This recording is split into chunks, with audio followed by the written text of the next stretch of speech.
All right, ladies and gentlemen, welcome back to the Chang Gang podcast. This is episode 77.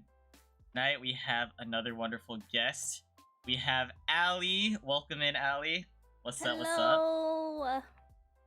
Thank you so much for being here, Allie. No, thank you for having me. Let me break the ice real quick. Let you get loose and ready for this podcast that's gonna go on for hours or so. Loose and What ready? did you eat for breakfast? I had breakfast at 4 p.m. and it was udon. What'd you eat for breakfast? To be honest, I didn't expect you to eat breakfast, so I'm actually amazed. Wow, really? It's 7. Well, I thought you'd be like a degen and not eat. It's Okay. 7 p.m., Wilson. But I said breakfast specifically. Girl, breakfast. Oh, well, breakfast? Oh, I said don't eat breakfast. You ate Well, I udon don't- for well, breakfast. the first meal of the day is breakfast, you know? Okay. Yeah, see, everyone caught on with what I was going for, but yeah, you threw me off right there. Alright, welcome in, guys. Alerts will be offline, just a heads up, but I see all of y'all, so thank you guys for tuning in. If you have questions for Allie, save them for the very end. We're gonna learn about her life, as this is a live podcast. So, yeah. Exclamation podcast, just to get a brief description of what this is about. Exclamation guest, which leads you to a link to Allie's Twitch channel, actually. Fellow streamer here. And we're gonna be snacking, vibing, drinking. What drink do you have? What's in there? Water. Alright, just 'Cause water. I couldn't get anything. Wait, I thought you were gonna drink like soju Dude, or something. I thought so too. Oh, okay. You won't need it. It's fine. Mm-hmm. Yeah. I am sipping on milk, and I also have water, so got a variety. Sipping on milk. I just gotta Who get sips on through milk? this. I might get hungry. Okay. Let's start things off with a brief introduction about yourself, Allie. How would you describe who you are, your personality? Who is Allie? Hi guys, my name is Allie. I am 23 years old. I'm from the Bay Area, but I moved to SoCal recently, like maybe 2-3 years ago, and I've been living out here since. But I do enjoy going back up to the Bay a lot and visiting my friends and family. Um, my personality, I would consider myself like mostly extroverted with like a hint of introvert. Like my social battery runs out a lot, but I do like to go out a lot and spend time with my friends and family. I'm just like here for the vibes, you know? Happy to be here. Happy to be here. Yep. I'm just happy to be here. Okay, so we are friends, and there's like a good amount that I know about you. But when you answer all of these, just pretend I don't know anything, okay? So if anything comes up, just remember this is for everyone who doesn't know you as well. Yeah. All right, so you talked about your personality being a little bit more so extroverted. What are some of your hobbies and interests? Currently, one of my biggest hobbies is going to a lot of EDM events. So I recently went to my first EDC, and then I've been going to a lot of events ever since. Um, but I also collect Sunny Angels. So if you guys didn't know, they're like these like little naked babies. I have one on my thing, and they're supposed to be angels. So yeah, I like collecting those. I really like streaming, so I do stream. I used to stream a lot, but I'm trying to get back into it a lot now. And yeah, I just like playing games, being on my PC a lot. If I'm not out at an event, probably. Yeah. Okay, good balance. Online and outdoor activities. Very For cool. sure. We just got a raid from Chill. Shoutouts to Chill and happy birthday, my guy. Welcome in, everybody. Welcome, Hope you had a wonderful stream. Raiders.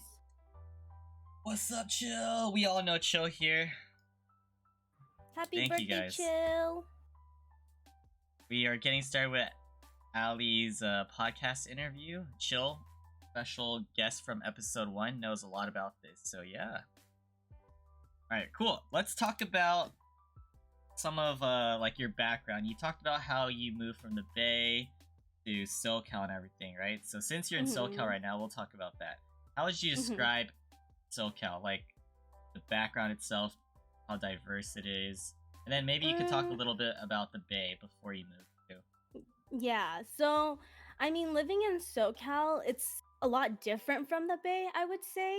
It's a good different though. I mean, I've I've grown up in the Bay my whole entire life, so it kind of it's like a nice change of pace out here where like you don't really know any like I moved out here not really knowing anybody, and then so just being able to meet all the different people and seeing the different like environment, I guess it's a lot different out here than it is the Bay, just because like people talk differently, people act differently, um and I would say for the most part that the people that I've met out here are a lot more extroverted as well. Like everybody that I met out here likes to go out and like live like the nightlife that SoCal has to offer, because I feel like the Bay doesn't really have that kind of nightlife. So I think that's like the biggest difference that I've seen moving out here. And then also like the change of like weather, like I said, it's like really hot here, like always. Yeah, So yeah. And then I guess like when I was living in the Bay, like, it was like more comfortable for me. So I would know where to go if I wanted to go out to eat, or I would know like what to do, if people were visiting. But out here it's like everything I'm doing is like such a new experience. yeah, absolutely. So that's some of the differences between the Bay and SoCal. You said you moved like 2, 3 years ago. Hmm.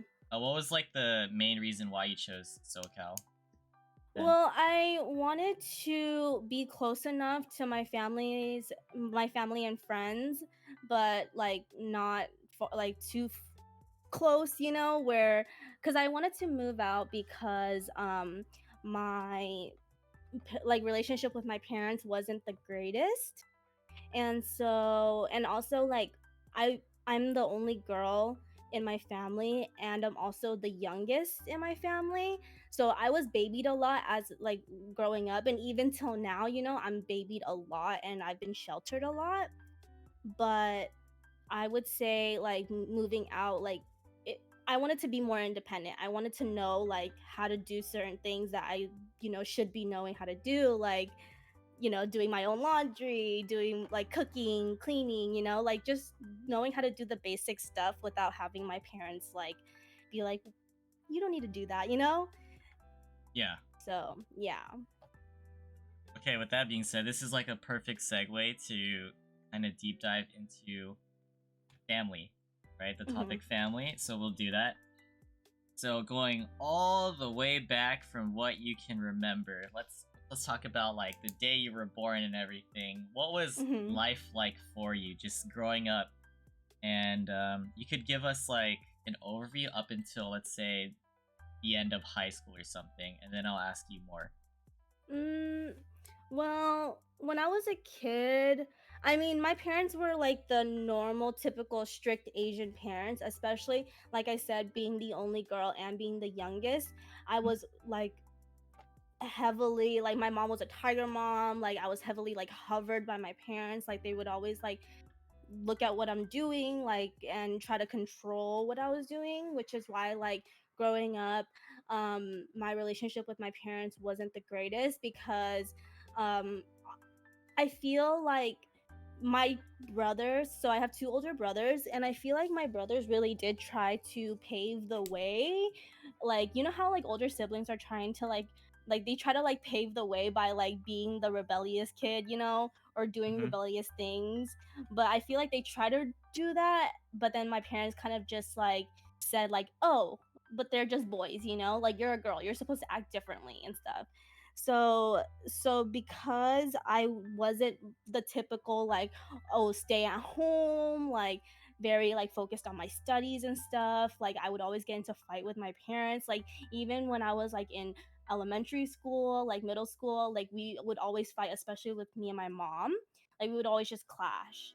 And so growing up, like I was very family oriented, but at the same time I wasn't, like I was like connected with my family as in like a physical aspect where like I would always be around and like I would go to all the family events and stuff, but emotionally and mentally I wasn't there, you know? And like I was like very like to myself in that aspect. So growing up, like I was very to myself and I would kind of keep a lot of things from my parents. And then growing up, like once I got to high school, it was kind of like, okay, I'm growing up a little bit more now. I'm trying to be my own person now. And like, and so, you know, trying to make my own decisions. And then that's when I decided I wanted to move away to try to fix the relationship that I had with my parents. And it kind of did help a lot by like moving away and like being like at least a phone call away, you know? I see. So yeah, you wanted to leave to spread your wings and live your own life. Hmm. I'm glad that you made that decision because it sounds like overall it was better for you, and you're able Yeah. to also visit because you explained that. Yeah. So what's the age gap between you and your older brothers? So my oldest is 12 years and then 7 years. Wow, So that's pretty big age a gaps. huge gap. Yeah. Which is also why like my oldest brother, I like didn't even really see him as like an older brother. I saw him more as like like a third parent, you know? Yeah, Yeah. exactly. I was gonna ask about that. So considering they're like so much older, and how you see your the eldest as like third parent, like what was your interaction like as a child, like going through all these family gatherings and stuff, and just like being at the house with them? Well, my oldest, I honestly, my brothers weren't as involved with like family stuff or like going to family events as much as I was, I would say, Mm. because like they would always have like other stuff to do. Like, my oldest would have like work and then he has his own relationship, and then my middle brother was kind of the more rebellious one, so like he would literally tell my parents like, no, I don't want to go, just because like we all don't have like the greatest relationship with our parents because they're so like, they, like I said, like they're like the typical toxic Asian parents, you know? Yeah. And so it's like very, it was really hard for us to like talk to them. But I would say like my relationship with my brother, so when I was younger I was closer to my oldest brother because he would like always take me out and he would always like, you know, he basically would treat me like his own child, you know? So he would always take me out or like always take me on vacation because my parents like would be busy you know, working and stuff. And then um as I grew older, like maybe in like once I got to like middle school to high school, or no, probably towards high school, I got a lot closer to my middle brother because he was just closer in age with me, and he kind of knew like, you know, like the angsty teenager high school stuff, so he Mm. would kind of relate to me more when he would like listen to like what I'm talking about and stuff. So I would say I'm like a lot closer to my middle brother just because he knows more about like how we are now, you know, like like Gen Z and stuff. Yeah, he's way more understanding because he went through it Yeah. first and tried to like pave the way for you, basically. Yeah. Even like up until today, you guys are super close. We're not like super close, I would say, but we talk here and there. I think we talk like I talk to him a lot more than I talk to my older brother at least. But I wouldn't say we're like super close. But I would go to him if I was in trouble, type of thing. Yeah.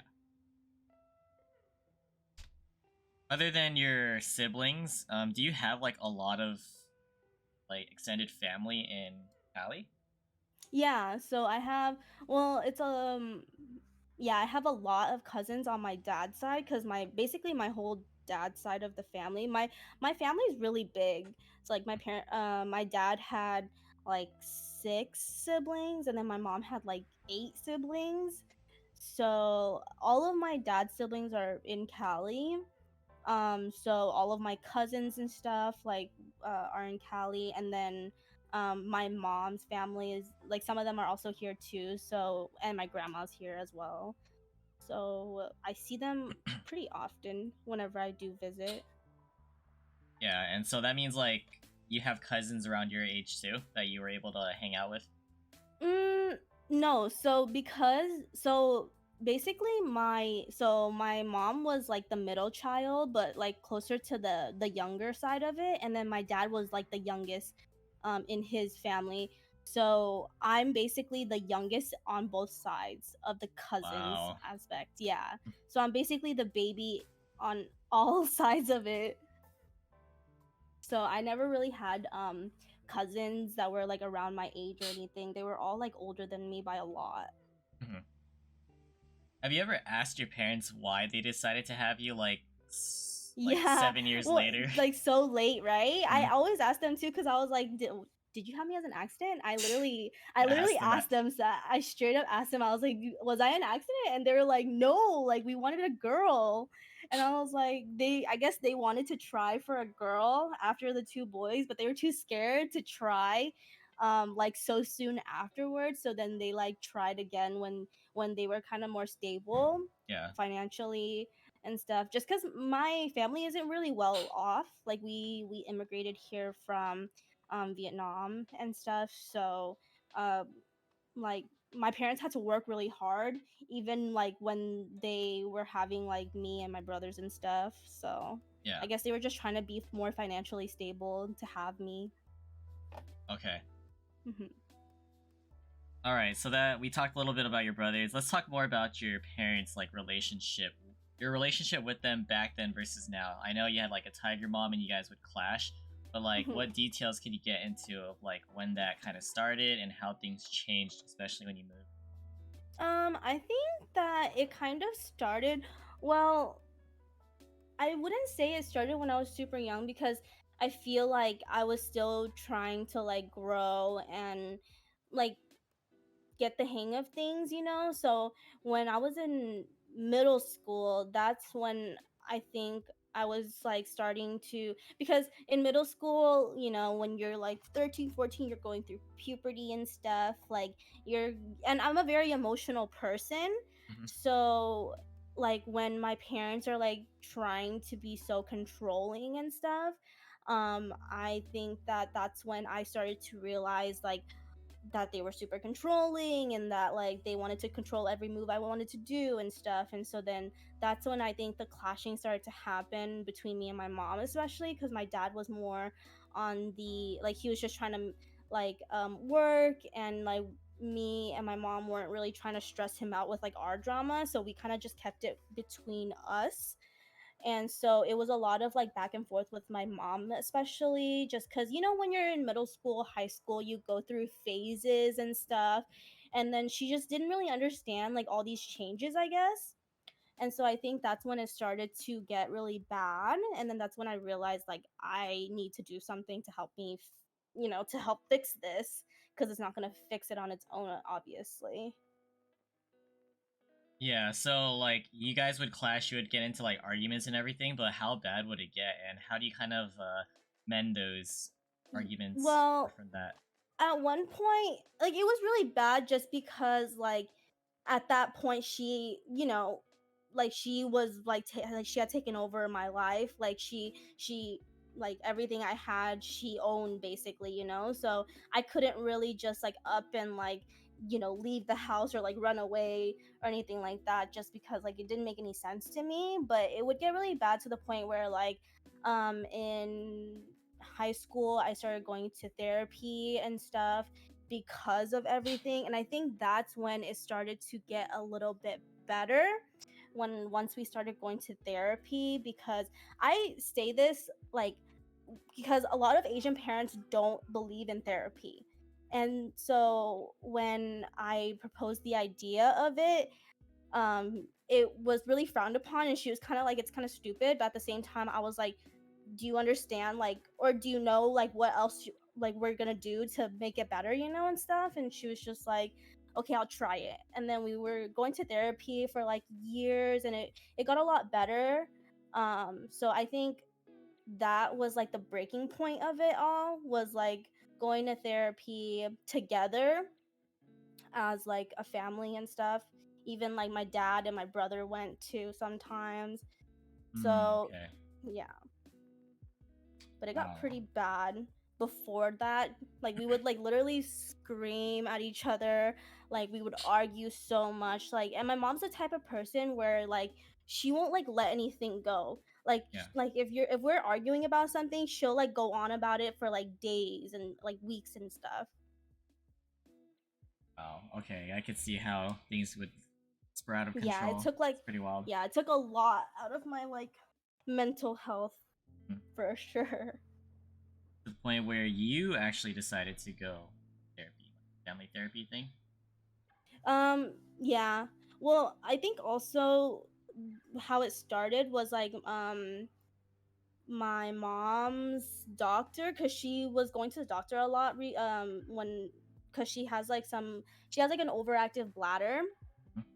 and so she was going like in and out of hospitals and stuff a lot. And then people like her doctors would be like, oh, like, are you stressed, are you like anxious, are you depressed? And then she would be like, I don't really know, like, I guess so, but she was also very like she didn't really understand too much English at the time too, so she was like, I don't really know. And so then that's when they sent her to therapy, and then that's when I also went with her, and then it kind of like started from there. Oh, that's how you got the idea. Okay. Mhm. Let's see. So, although your parents were really strict and stuff, how would they specifically discipline you? Well, they would like ask me for my like location on my phone. Like they would ask me like to like they would try to keep me, especially when I was in like middle school and high school, they would try to keep me very busy, so that, or like they would like try to, because I would be involved in a lot of extracurriculars and stuff, so I would stay back at school late, but then they would also want me to go to like tutoring and stuff too and stuff. So then they would try to like, I don't know, I guess they would try to keep me busy so that like I wouldn't just be at home doing nothing all the time, trying to see like what to do, Yeah. or like if I was to like go out and stuff, or anything like that, I guess. Okay, and then when you actually do get in trouble, like, do they kind of just scold you and ground you and stuff like that, or? Yeah, I mean, they would just yell at me a lot. Like they wouldn't even like ground me or anything. They would just yell at me a lot. Like it was literally like constant like yelling, or like talk, like I said, like my mom doesn't let stuff go, so it would literally just be like her constantly telling me the same thing over and over again every single day for at least like a month, Yeah. before she let it go. Gotcha. Okay. Yeah. And okay, aside from like immediate family and stuff, let's talk briefly about pets. Yeah, who else is in the family, or before and now? Wait, what? Pets? Yes. Oh no, my parents didn't let me have any pets when I was like growing up. So when once I moved out, I because I never was in like had pets, but I wanted to. My like I When I first moved out, I got a hamster. His name is Tamago. And then recently I just got a cat. His name is Uni. He's a black cat. Yeah, Amago I and got him. Uni. Yeah, I got him like 8 months ago. Hmm. Does your parents know? Do they know? Yeah, so my Okay. parents know. Like whenever I bring him back, they're just kind of like, he kind of smells, but they're not really like too like, because then they can't really do anything about it. Yeah. Just because I don't live in their house anymore, so they kind of just like whatever. They're Okay. like, ooh, he smells. They don't like the smell of like animals, I guess. I Yeah. think it's also because like in like Vietnam, when how they grew up was like animals were like wild animals, you know, like they would literally like eat them. So they'd be like, why do you have pets? Yeah. Oh Yeah. gosh. Well, I mean, they wouldn't eat cats. No, they would just like it would just be like there. They Yeah, wouldn't yeah, eat yeah, yeah. them though. Okay, so this is just a curiosity question. By any chance, do you know why your family decided to move to Cali from Vietnam? um, well, specifically to Cali, um, they wanted to move or they needed to get out because of the whole communism thing. But my aunt and uncle actually like fled, and my dad had tried like multiple times like trying to flee the country, but it didn't work out for him.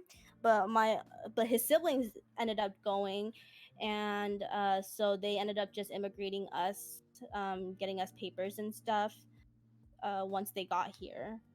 So and then they ended up just going to Cali Okay. because that's where like everyone was. All right, we're gonna transition to school, your education and stuff, like back then, primary school, right? Mm-hmm. How would you say you performed academically as a whole? Mm, in elementary school, I was pretty good.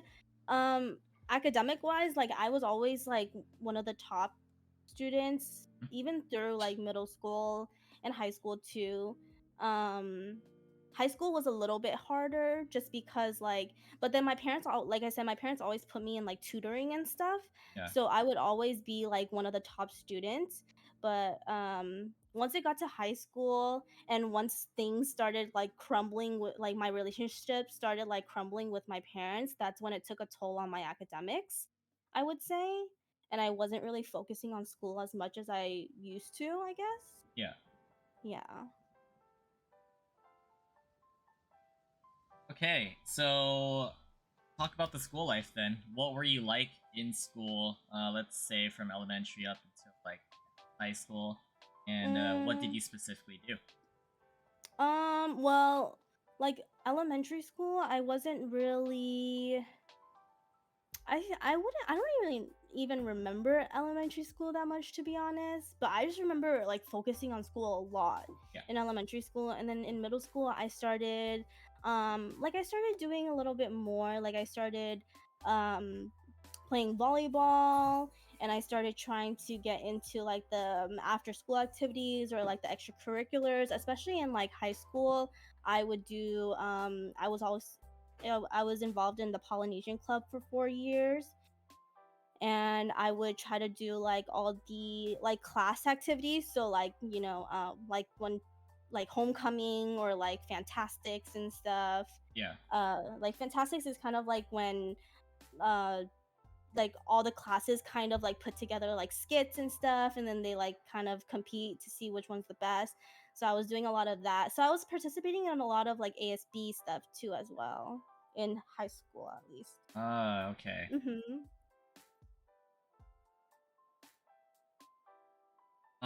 Okay, we'll talk a little bit about the sports side of it because you mentioned volleyball. Just to be Mm-hmm. clear, is that the only sport you played? Yeah. Okay, so how did you get into volleyball, and what was that whole experience like?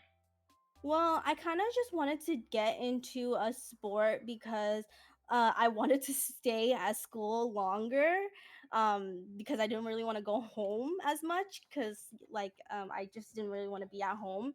So I was trying to find something to do, and so I remember we in PE we did volleyball, like a volleyball like course, and then I really liked it, and I was doing pretty good. So then I went and I like, you know, tried out for the volleyball team, and then I made it. So I was there for like for the second year, so 8th grade. So I only did it for like a year, but it was pretty Ooh, fun. okay. You didn't want to. What was the reason as to why you wanted to stop and not like do that in high school? I think I was like kind of intimidated in high school to like try out for like sports and stuff, just because I don't know. I feel like it was like people, cuz I went from a middle school and then I transferred to a different high school because that a lot of my friends weren't going to. So I didn't really know too many people in high school. So then I was like kind of intimidated by that. So I didn't really want to try out. And then also I feel like in high school I was going through a lot with like family stuff. So I couldn't really make the time for it either. And what was like your highlight or core memory from playing volleyball, just so we could kind of see what type of player you were or how you experienced it? Um I think the best part about it was like the community, Hmm? like just making so many new friends through the sport itself, and also like just like connecting with all like my teammates and stuff too. Like I just really liked um like spending time there, you know? Yeah. Okay, so like more so the social aspects of it. Yeah. Hmm. Would you say you were good though? I was okay. I don't think I was like too good. Yeah. That's also probably why I thought I didn't want to do it in high school, because I was like, I'm probably not good enough. All right, let's talk about the clubs and the activities. Talk about Polynesian Club since you've been in it for quite a few years. And you guys do. Yeah, so with Poly Club, it was actually pretty fun because before, so my freshman year, it was literally the first year that the club had came back, because it a lot of people, I guess, nobody wanted to take over it for like the past like 5 years before I came to high school. So it was pretty cool because they wanted to start it up again my freshman year. So like it was a lot of, well, it was like a lot of performing. So we did like multiple performances in a year, and then also for the last 2 years I was also like officer, so I took on a little bit more responsibilities. I was treasurer, so I was like taking care of all like the money aspect and like all the fundraisers and stuff, and it was pretty fun. If it just felt good being a part of something for so long, I guess, in high school. Yeah, what is it though? So it's like a dance club, basically, like a Polynesian dance club. So it's a lot of performances. We performed at like homecoming, like Fantastics, and then we had our own charity show and stuff. Okay, okay. Hmm. Got it. And what made you like choose that club of all different clubs? Was it more so the people you're involved with? Yeah, I also think that it was also very easy to pick up, and also learning a lot about the culture, because that was like a big part of it, because we also learn a lot about like the Hawaiian Polynesian culture and how like why they do like the dances that they do and stuff. So it was actually like something new. Like it was like very refreshing to see. Yeah. And what, since you were in it for 4 years, what was like your favorite moment or memory from being involved? I think my favorite memory was like prepping, or like doing the charity show itself, like the all the prep work and stuff, because that's like, it's kind of like our own thing, you know. So like we host it, and then we like had we like hosted for like a charity that we wanted to, you know, like we hosted a charity that like we chose. And so it was actually like really nice, like seeing, giving back to the community and stuff. Yeah, okay. And how about ASB? What was that like being a part of ASB? What'd you do? Well, I was like in leadership for a year, but it was a lot of work.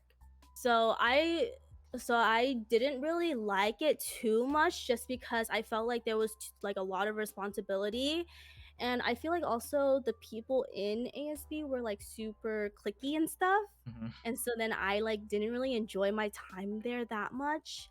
So then I agreed to, or like I like made the decision not to be too involved in ASB that much. But I would participate in like all the ASB like hosted stuff, you know. Yeah. But I like wouldn't be too involved in ASB, I would say. or try not to be. I only did it for a year, so then the following years after that, I was just like, Yeah. And with all of the things you've done in high school and stuff, what would you say your high school stereotype was? I was like, I feel like I don't know. I feel like I was like low key the nerd, like towards the end. Like in the beginning, I was like very like social, and I would like put myself out there a lot, and a Mhm. lot of people knew me. But then towards the end, like I think it was junior year, I got so like I signed up for way too many AP classes and stuff, and like I got too overwhelmed, I guess, and so then I kind of accidentally like cut everyone off, Mhm. like all my friends and stuff, because not accidentally cutting them off, but I would like not talk to them as much, and then I would try to like just focus like on my studies and try not to fail, and then so I would like literally be for junior and senior year, or especially junior year, I would like be like holed up inside of a classroom. So like I feel like towards the end I kind of got more like I wasn't as social as I was like in the beginning. Yeah. Priorities. Yeah. Well, I was just trying not to fail any classes, Huh? especially that late into like high school, So you went from the social kid to the to nerd like who's just the trying to. nerd, Got to it. just trying to pass. Yeah. Get Yeah. by. Okay. Did you like? I assumed you did based on like your involvement, but did you go to your like proms and homecomings? Mhm. Oh, so in high school, my parents wouldn't had a very like they didn't let me go to high school dances just because I don't know. My mom was like, "Oh, I don't want you going to high school dances," and then that was it. Like it was kind of just end of discussion. But Hmm? also, I feel like I didn't really fight for it that much just because it didn't seem like something I wanted to go to that much. So I went to I did go to prom though, but other than that, not really. I didn't really go to any homecomings except the one year that I was involved in ASB. But yeah, I didn't really go to any other high school dances. Prom was fun though. We went to Gilroy Gardens. For your senior prom? Yeah. So for senior prom, we went to Gilroy Gardens, and they had like all the rides and all the little stalls for the games open. It was kind of fun. Yeah. Assuming you went with a date, like, did you? First off, Yeah. how did your date ask you? Well, it was my boyfriend at the time, Oh, okay. and he asked me on my birthday. Um, well, okay, so he asked me to his prom, and then I asked him to my prom because we didn't go to the same school. I see. So yeah, he asked me to his senior prom on my birthday, and he had like these like balloons in his car that said prom on it, and then he like made me open the trunk, and then it like flew out. It was kind of cute. And then I think I don't remember how I asked him to my prom.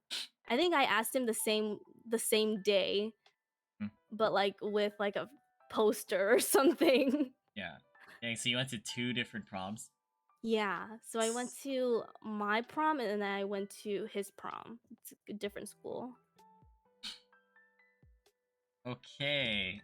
Considering that you were a very studious kid throughout your life and everything, we're gonna transition this to the topic of bullying. Have you ever been bullied? Yeah. I think it happened a lot it happened more so in middle school, I would say. Because in elementary school, I went to a school in a different district near my house, and then my parents wanted me to go to a different middle school. It was just because it seemed safer, because I grew up in not the best neighborhood, Yeah. and so then the middle school around us was kind of like, they would say like it's like kind of ghetto or like ratchet or whatever.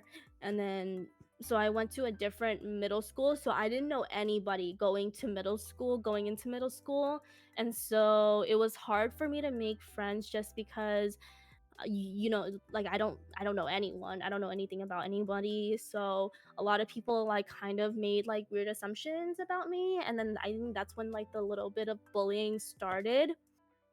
It didn't last for too long, I would say, just because I think as a person, like I'm not one to like I'm one to stand up for myself, you know?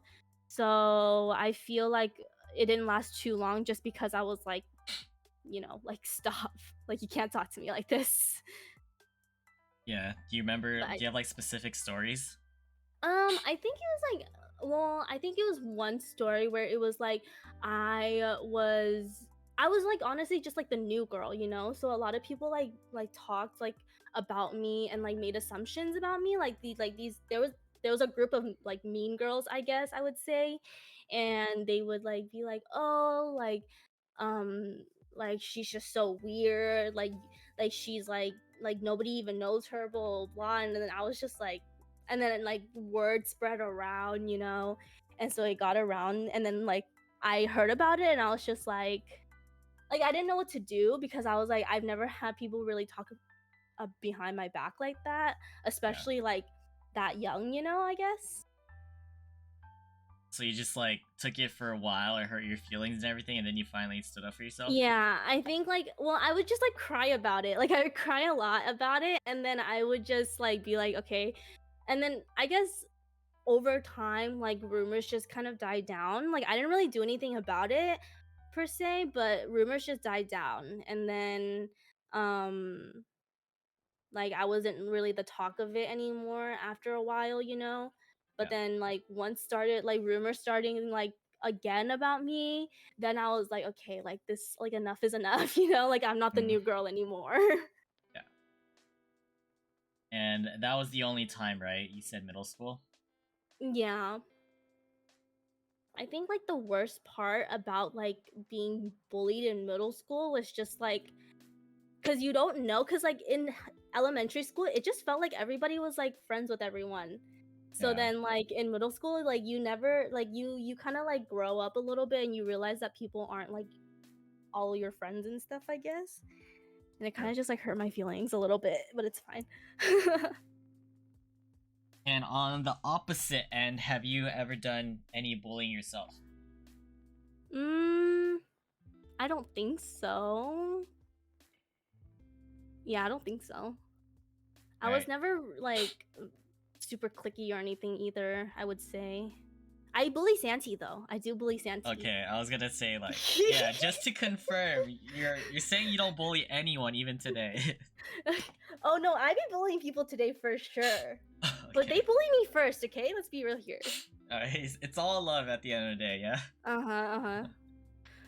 Okay.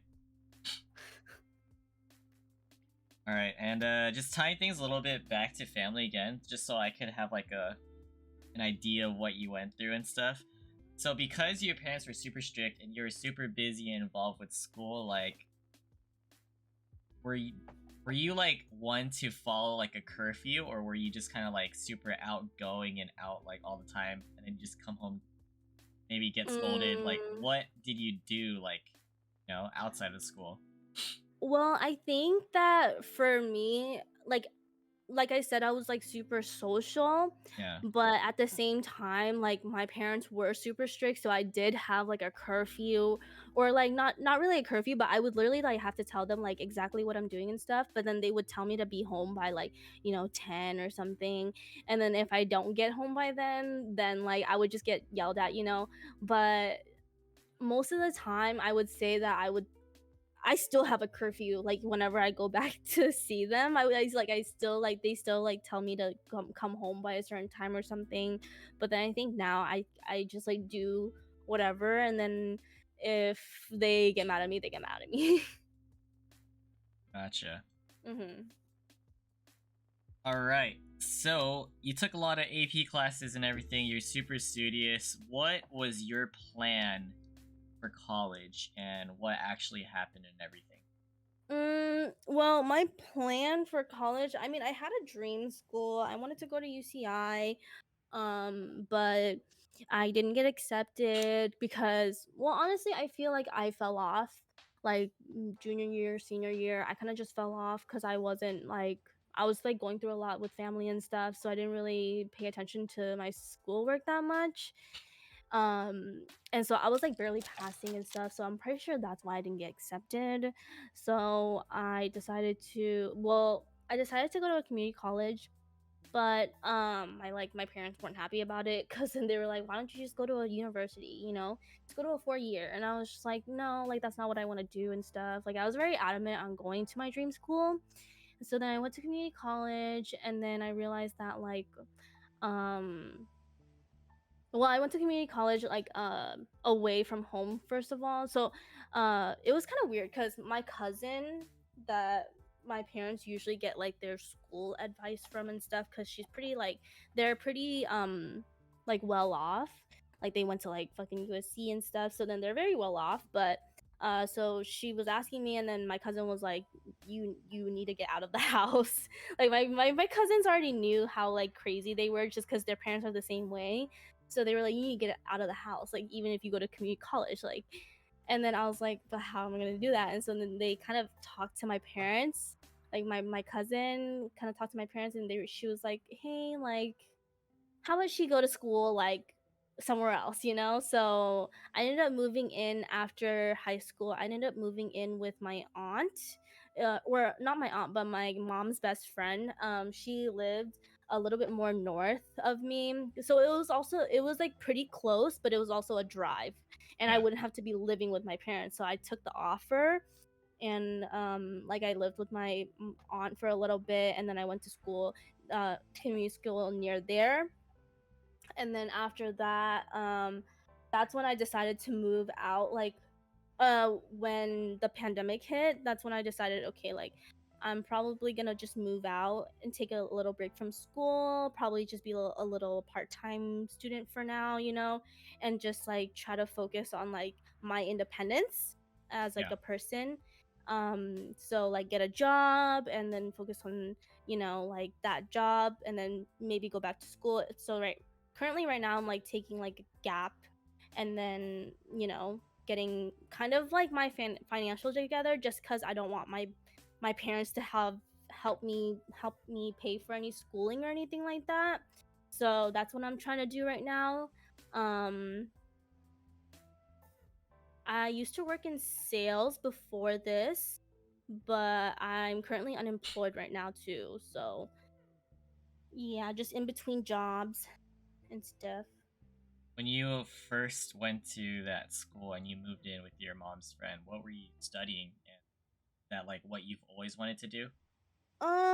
Yeah, so I was studying um, business management, and I mean, I was mainly doing like my GEs for to apply to transfer, but since the pandemic hit, it kind of like I kind of got super lazy, and then I didn't really focus on that a lot. And then once I moved back to my parents, like it was kind of very hard for me to focus on school because it was all online and stuff. Yeah. So I kind of slacked off, and then I ended up like just taking a break. Okay. hmm But I So mean, I feel like when I was studying like business, it was like, it was pretty easy to me. Like it wasn't like the hardest thing ever, but it also like wasn't like, oh, like my passion or anything like that, I would say. gotcha. So you went to school like, or at least college started kind of right when the pandemic started. Is that clear, or is that what it Mm, is? no, so college, so I did like 2 years of community college, and then the Okay. pandemic hit. Or the pandemic hit like midway through my like second year. I see. I see. How did your social life change, especially with that move and going to school for those 2 years at community? Well, like I said, I didn't have too many friends coming out of high school because at I feel like like I said, junior year, around junior year, I kind of cut off all my friends, and then senior year, I kind of like rebuilt I rebuilt my group of friends again, but it was like a smaller group, and we're still friends to this day. I mean, we still hang out here and there, but after high school ended, everybody kind of went their separate ways and stuff. So everybody went to like different colleges and they moved out and stuff. So my social life kind of changed a lot then. Like I was staying in a lot more even before the pandemic, I would say. Just because like I moved away and I was trying to like get the hang of like being in a new city, being somewhere where I'm not used to being, and stuff like that. Yeah. And so if you were more so like a homebody in your new environment, is this like when you were introduced to gaming and everything, or Um, I wasn't introduced to gaming until like the pandemic hit. So okay. when I was doing my 2 years of community college, I was kind of like just staying in and like trying to focus on school. But then also I would like come back and hang out with my friends a lot, like back home. So I would drive back a lot, but it wouldn't be like that far of a drive. Like it was like a 30-40 minute drive. Like it wouldn't be too bad. But it did change a lot because I had a little bit more freedom. So, but my mom's friend would also be like kind of reporting back to my mom Oh, yeah. if I were to like be out too late or something. Because my friend was also very um she was also really like scared just because like she was in a house like by herself, so she was really like nervous about like break-ins and stuff, like Yeah. so she was just like always like, oh, like you should be staying home, like coming home early and stuff like that. So it wouldn't be too different than living at home, but it would be a little bit different just because I had a little bit more freedom Yeah. Gotcha. to like go out and do whatever I want during the daytime at least. Okay, so we talked about school. Let's talk a little bit more about work specifically. Mhm. What was your talk about your first job, how you landed that, what it was like, and then So like where you went from there, like down the line. Mm, so my very first job, I've been working ever since I was like 15 and a half. So it was like it was sophomore year of high school, like the summer of sophomore year, and I was like 15 and a half. I like applied to like a boba shop, and then they're like they were hiring anybody, so I instantly got hired. But it was like very new to me just because like I was new to interview, so I was like super nervous and I was like new to like, the work environment.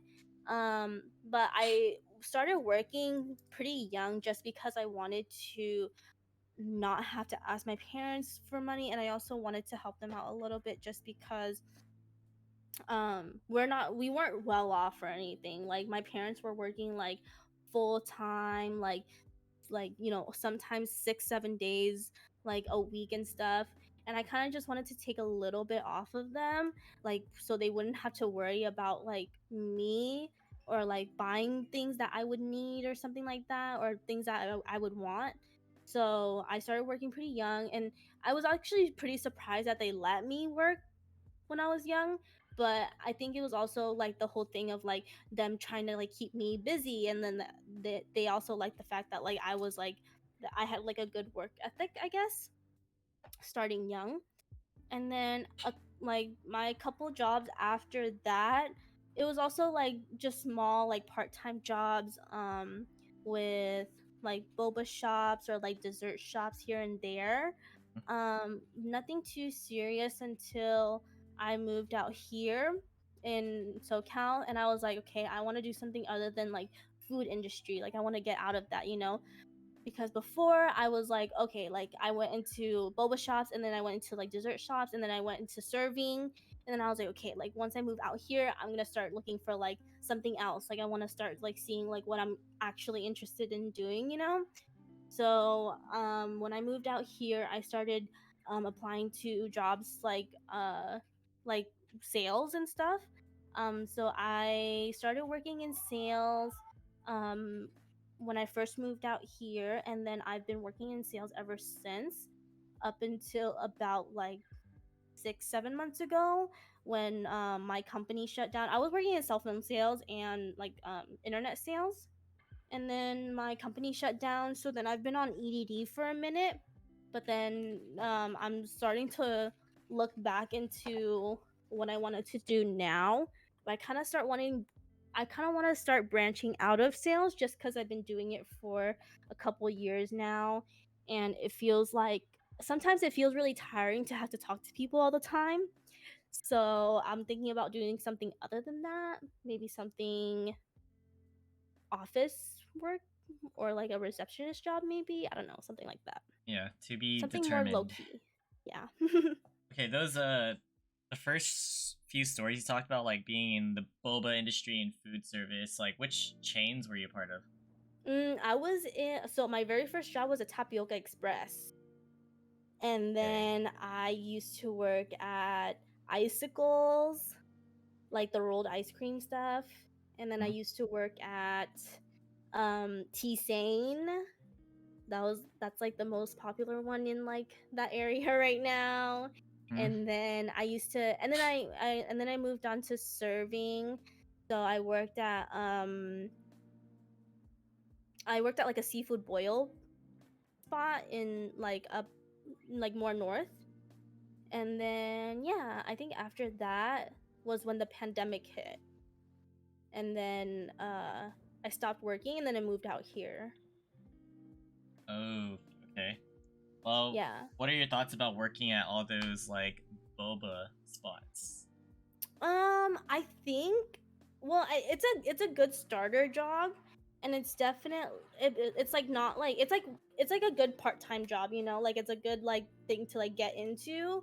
But then once you start working in like food industry, I think it gets hard to get out of it because it's something that you're so like you already know what to do. It's like so easy for you to get like a new job in the food industry once you started working in it, so it's like more inclining for you to keep working in it. But then like once it gets to a certain point, you kind of just like, okay, like what do I actually want to do now, you know? Yeah, so do you have any like specific story you could come up with where there was like incident with, let's say, a rude customer or anything? Because I get this all the time in the customer service industry with all like my guests. Dude, so many times. There was like I've had so many Karens just yell at me, like, but then this one time, like, okay, so I was working at no, I don't know. I think it was Tapio Express or something. It was like my first like Karen or something like that. And then I was just like, "Oh, like what would you like?" And then they were like, "I don't know, like what do you recommend?" And then I would give them like our popular drinks, and they'd be like anything else?" And I'm like, "Oh, like what are you looking for, you know?" And then they would just be like, "Anything else though?" And I'm like, "I don't know what you want." And then they're like, and then they started yelling at me, and I was just like, I don't know what you want from me." Started But yelling at you. no, they literally started yelling at me because I didn't know, and I was like, okay. But I think it's just like mainly just people like not getting what they want, and then they're like not asking politely for a remake. Because when you go to boba shops, like if you don't like your drink, you can ask them to just remake you a new drink or something like that. And I think that's like a lot of people like don't know how to ask like nicely. It's like not that hard. All right. So with that being said, what is like one thing you believe that people should know about the customer service industry, or maybe like advice you would give? um Tip your boba shop workers because they be putting in work. Like because a lot of boba shop like people, they're like tiny little Asian girls like working, right? Hmm. But dude, like we would have to cook the boba, and this one time like I was cooking the boba and it's like this huge pot, and then you would have to like carry the pot and like dump it, right? But like I don't have any upper body strength, and I literally like would be sweating bullets every time I cook boba. And it would just be it's a lot of work, I would Hmm. say. Like it's a lot of hard work, but yeah, tip your boba shop workers. There you go. That's the one advice or rec Cause for customer I service. feel like a lot of people don't realize that, like, like tips make a lot of money. Oh, true. Especially Like, when you did seafood boil, you probably went off on yeah. tips, right? Well, okay, it's like a little bit better with like restaurants and stuff because it's like it's more known to like, oh yeah, you should be tipping your servers or whatever. But like I feel like in boba, a lot of people are just like, it's fine, like it's fine. But I feel like that adds on to a lot of our pay because we don't get paid enough.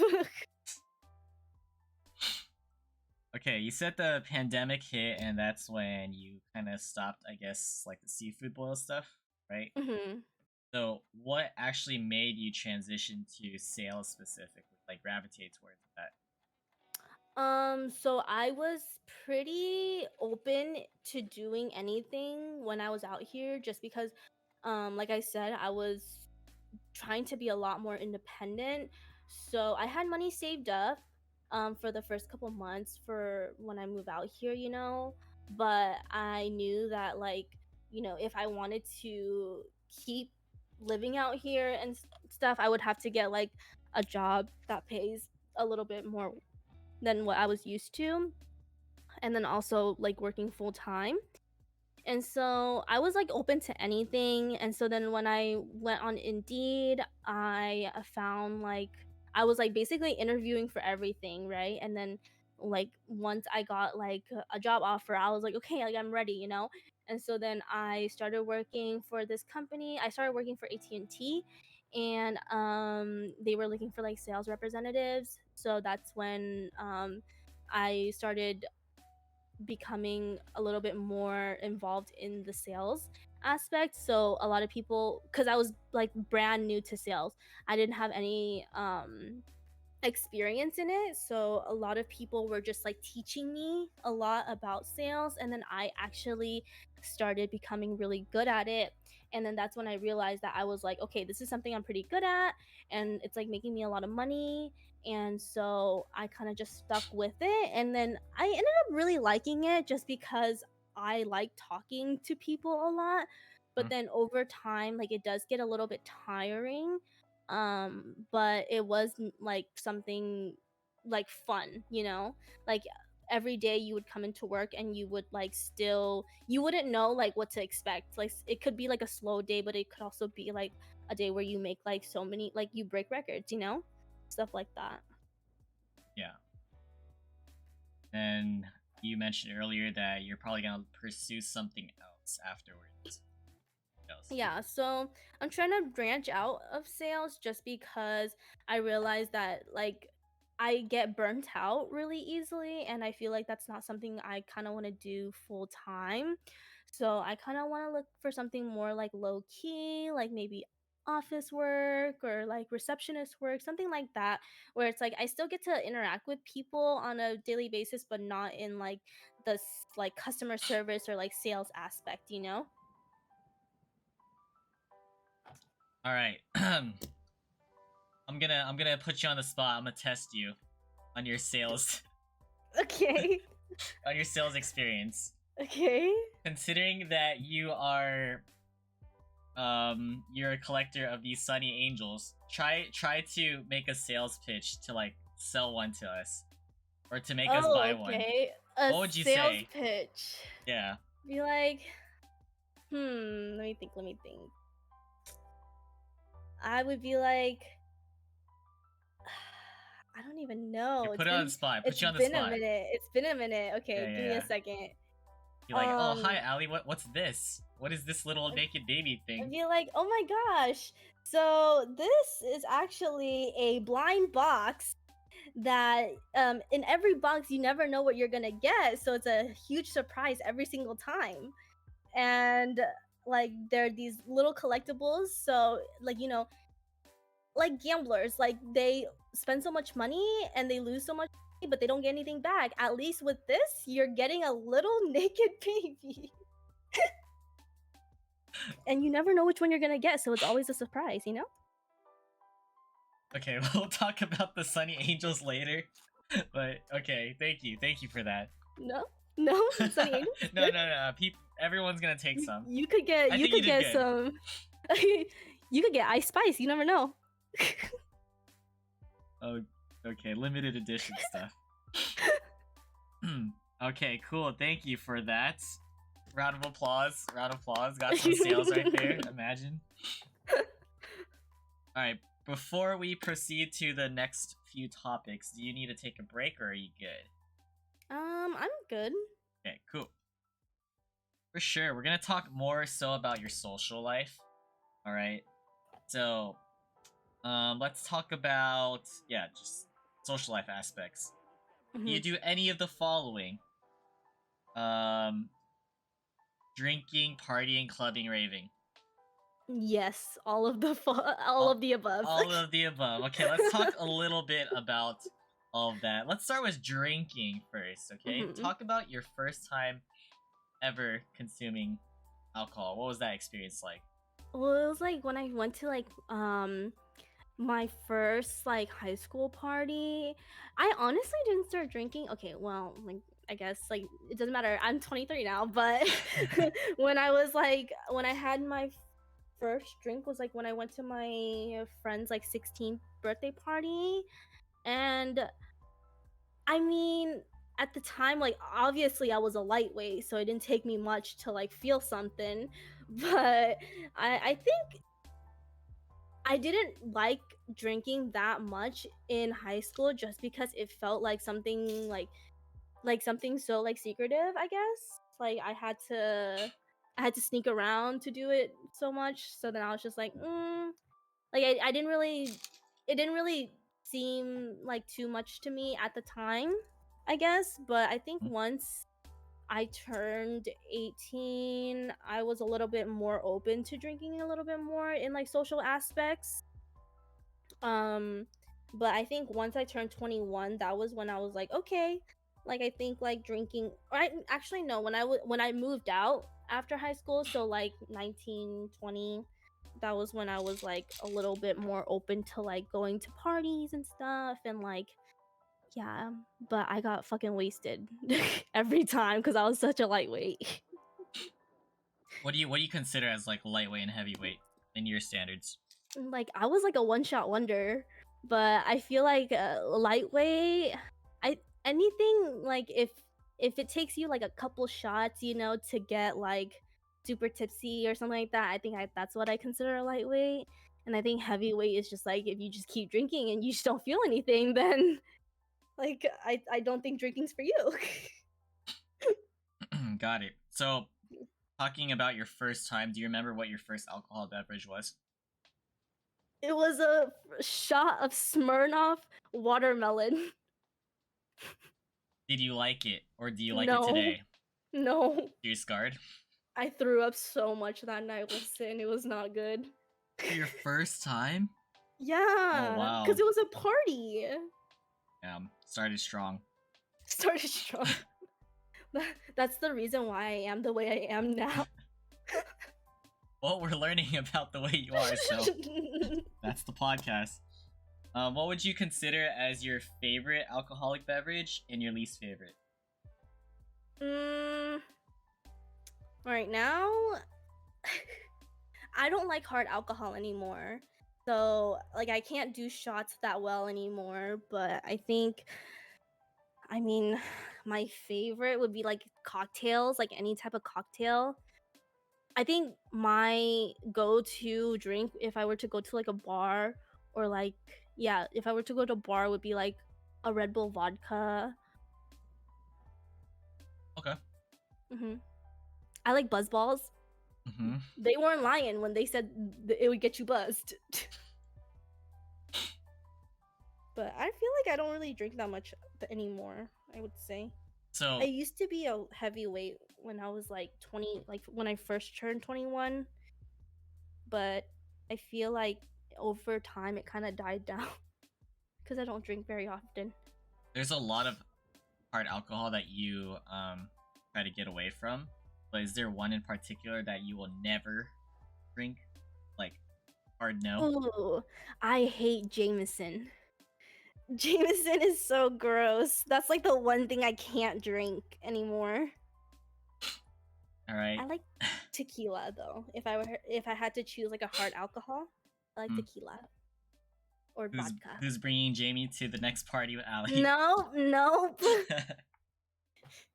Bring a Don Julio bottle and then we'll talk.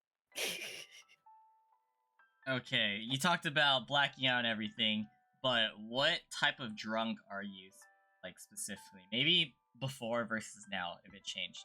I think I was always like a very I was like a super talkative drunk. So, okay, I think before I was like a lot better with socializing even without alcohol, like at social events and stuff. But I think after the pandemic, I forgot how to like socialize. And so then now it kind of just takes me like a drink or two to like start talking again. And so then I think once I get like more drinks into me, like I start talking a lot more. Okay, and then the stories of you like blacking out and everything. Like what do you remember when it happens, and what's like the craziest thing you've heard about you? Maybe from like other POVs. Mm, so for my 18th birthday party, um, I did like an 18 swig of Henny, like out of a Henny bottle, like an 18-second one, and then apparently I ran around my house. Cause okay, so my parents were okay with having get-togethers at my house because they could keep an eye on me and they knew that I was like home, you know. Yeah. So they didn't have a problem with me having parties at my house, or not parties but like get-togethers, I guess. And so then for my 18th birthday party, I was running around the house and I ran into one of the like poles in my house and I didn't feel anything. I didn't even like flinch. Like I ran into the pole and then I just like walked it off like it was nothing. Jeez. Wait, so your parents were home and they're like cool with you, like drinking and stuff? Um Yeah, I mean, they didn't know I was drinking that much, Oh, but they okay. knew that I was like casually drinking, but it was a lot more than they thought. Did you feel it? You probably felt it the next day, huh? Oh, I felt it the next day for sure. I felt it the next hour. But I don't remember that. Like I don't remember like running into anything. Yeah, so that's your crazy drinking experience, but what is like the wildest party experience you've ever like dealt with? Mm, um well, okay, I don't know if this like considers, but when I was going out, so I turned 21 during the pandemic, so I didn't really get a chance to like bar hop or like club or do anything like that until I like was 22. And then I went out to a bar and then I actually got roofied at the bar. But thankfully my boyfriend was there and it was a really scary experience just because okay, when I say I black out, like I've never completely blacked out, like completely don't remember anything. Like I brown out, like I don't remember certain things, but I still remember the night itself. But when I got roofied at the bar, it was kind of crazy because I like ragdolled at the bar and I don't remember anything from like that drink on. I don't remember anything. And so I got roofied and then the next day I was just like I woke up in my bed and I was like, where am I? I was like so scared that I wasn't in my my house. Yeah. And I was like, thank God that I had somebody that I actually trusted there because that was like the craziest thing that's ever happened to me ever. Like when I was out partying. So that kind of scarred me a little bit. Oh, that is scary. It was at Mhm. a bar, you said? Yeah, it was at a bar and it was for like my friend's like mutual's birthday. And so I like the whole group that we went with, I was like pretty comfortable around all of them except like because like I've partied with them before. It was like fun, you know, like we all knew each other, but then we ended up meeting up with more people that I didn't know. So then there was a lot more people in the group that I didn't know.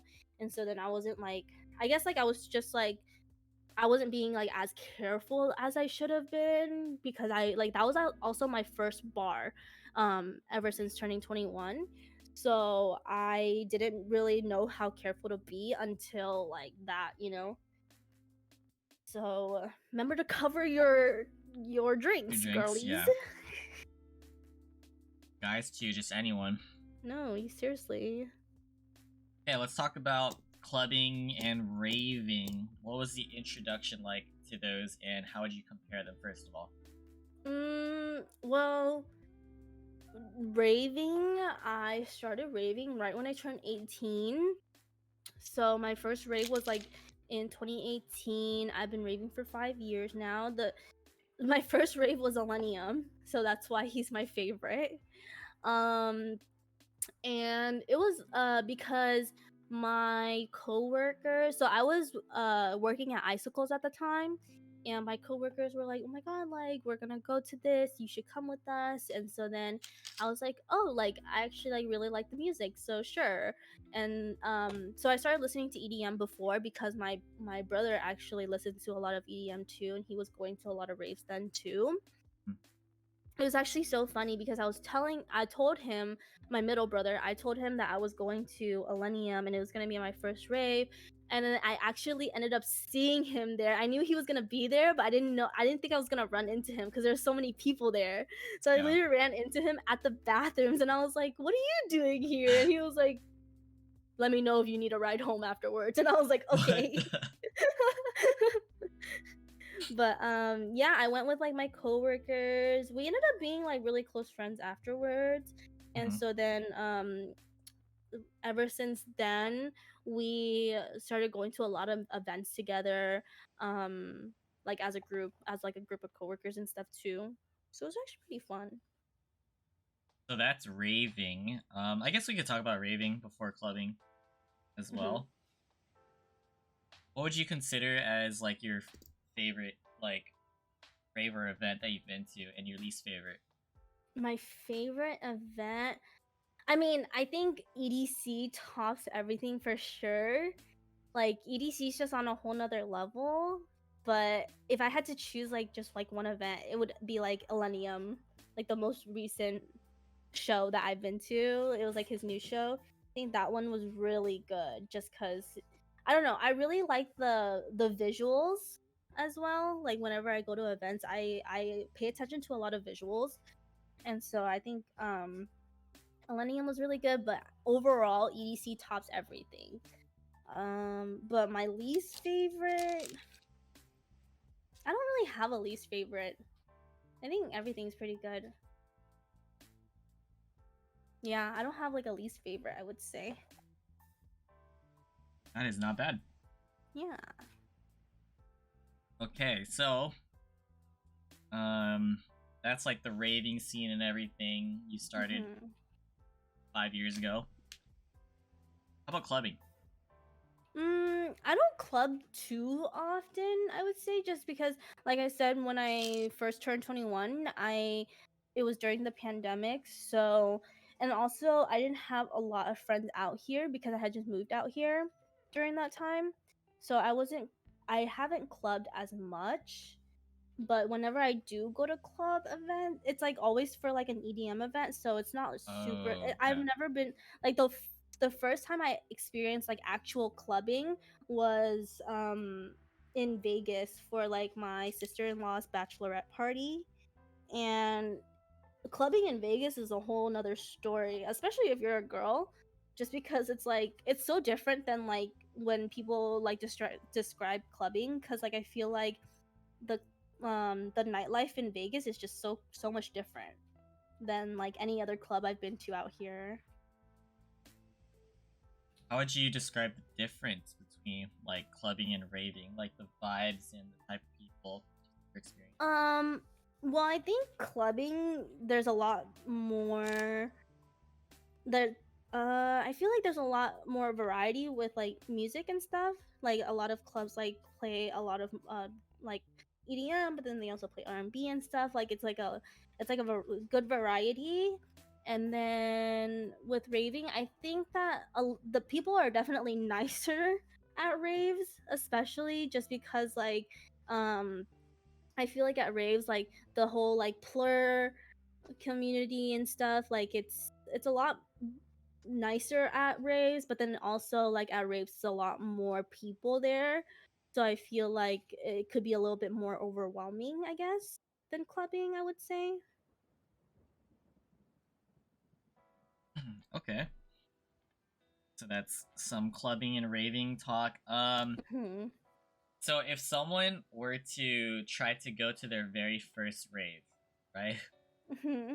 Who would you recommend for them to I would see? recommend anyone melodic, I would say, because I feel like the gateway into EDM, like all types of EDM, would be melodic. You know, like Millennium, Zed, like the bigger names. I would say, just because like like it's I like singing to songs and stuff. So when I first went to my like first event, like I was like surprised that I knew a good amount of songs and I was actually able to like sing along and stuff, and I think that's what makes it fun, and then Yeah. that's what makes it like you want to go again, you know. So I would recommend anybody that you already like know a little bit of, like a little bit of their songs and stuff. Okay. And what would you say is your favorite genre and least favorite EDM genre? Okay, Santi, this isn't hard, but like you should, but I like melodic, and you should say the same. But I like melodic. I also like a lot of bass. So a lot of melodic dubstep, like bass itself. Like I think those are like mine like favorite. I think my least favorite would be like trance or like techno because I don't listen to like I can't listen to it for too long. Hmm. Otherwise, I get like kind of bored. Yeah. And thoughts about house music? I love house.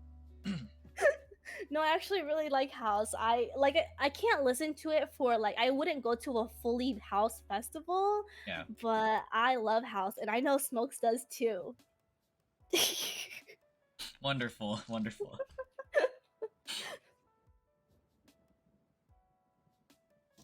Okay. Let's move on to some of your potential interests. Are you into like anime, TV shows, or movies? Mm, I'm not really into anime too much just cuz my attention span is kind of low. But I like watching a lot of TV shows. Like I like watching a lot of dramas and like K dramas and stuff. And then I like to watch a lot of movies.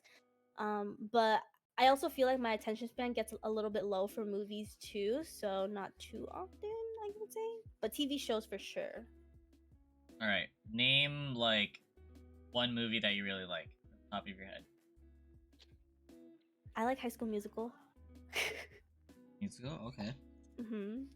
I like a lot of Disney. Yeah. And for anime, do you have like a top five that you've watched? Mm, I've only watched like I've only watched Demon Slayer like fully. I've tried watching like Jujutsu Kaisen and like Naruto and stuff, but like I just couldn't finish it. I couldn't even get past like the first couple episodes. So Demon Slayer would be like the top of the list, and that's it. Hmm. Hmm. Okay, how about TV shows? Do you have a top five? I like Grey's Anatomy. Um, I like Law and Order, the SVU, I think. Yeah, Nice. and then I like what else do I like? I like a lot of K dramas. So, um, I can't think of one that I just watched, but like Extraordinary Woo or something, Extraordinary Attorney Woo. Hmm. Um, ooh, Singles Inferno was really good too. Um, and I'm currently watching Suits, and Suits is really good too Oh, so nice. far. What season are you on? I just started it, like Oh, the first couple literally. Okay. episodes. Yeah. All right. We talked about you working at boba shops and stuff, but what's your favorite like boba like drink and store? My favorite drink. would be I like well, like my go-to is like a jasmine milk tea. And then my favorite boba shop would be a Momo. I like a Momo a lot. What's the go-to for a Momo? Strawberry tornado. Okay, there Or you they have go. this really good like peach drink during like Mhm. the summertime. Okay, Omomo is like only SoCal, right? Yeah. SoCal base. Do you Mhm. have like a favorite tea shop in NorCal? Oh, Soyful. Soyful is my Hmm. favorite. I like their creamy milk tea with Japanese pudding. Mm. Are okay. And talking about music overall and artists, not just EDM, who would you say is your favorite like artist, and what's your favorite song? I listen to a lot of EDM though, but if it wasn't EDM, you would say? Well, it could be like just overall. Oh, overall, I like Millennium and I like Beautiful Creatures. That's my favorite song. My second favorite is Arm& Hammer. Nice. Okay. Oh, speaking of that, reminds me, talked about this pretty recently about how like some people, I won't say all, has like a song that means a lot to them that could make them emotional, happy, or anything, Oh right? Can you yeah. talk a little bit about that and talk about what yours is? Okay, so my song is Falling Apart by Arm& Hammer because I mean, I feel like okay, my mental health is like currently I'm still like working on it, you know, like we're not the best mentally. And I'm also a very emotional person. So when I heard that song or when that song came out, I was just like, wow, this song is literally just like me in a song. Yeah, so that's why it became your song. Yeah. And then you said Beautiful Creatures is like your favorite though. Yeah, Beautiful Creatures is like one of the first songs I heard from Millennium, so then that's why I really liked it.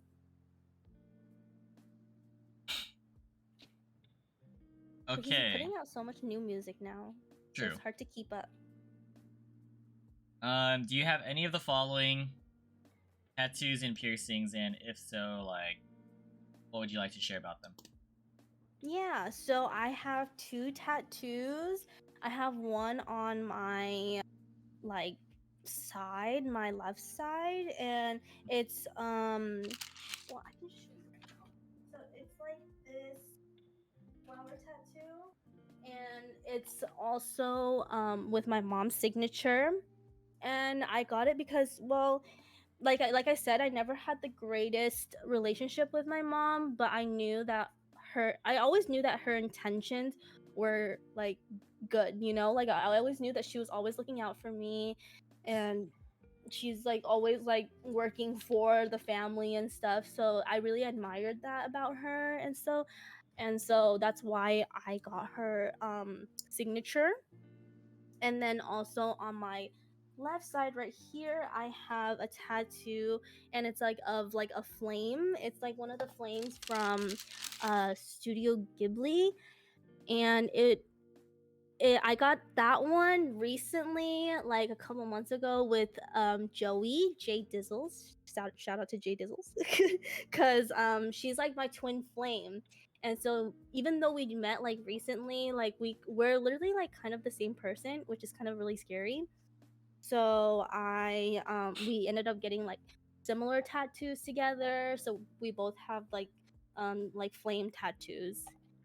And then I've always had my ears pierced since I was a baby, and then I got my nose piercing like a year ago, and that's about it.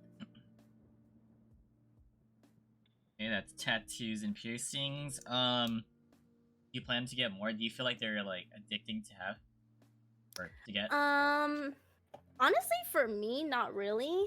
Like I'm not itching to get a new tattoo, but I do want more. I think I'm more into like smaller pieces, so like more dainty tattoos or something like small pieces, but like getting multiple of them. But with piercings, I don't think I want any more because I feel I don't even wear like earrings. Like even though I have my ears pierced, I don't even wear earrings that often. So I don't think they're too addicting. I would say I feel like if you have an addictive personality though, it might be a different story. But I think if once you get one, it is hard to like not think about another one. But I mean, if you have like the self what's that word? Like control. Yeah, self control, I guess.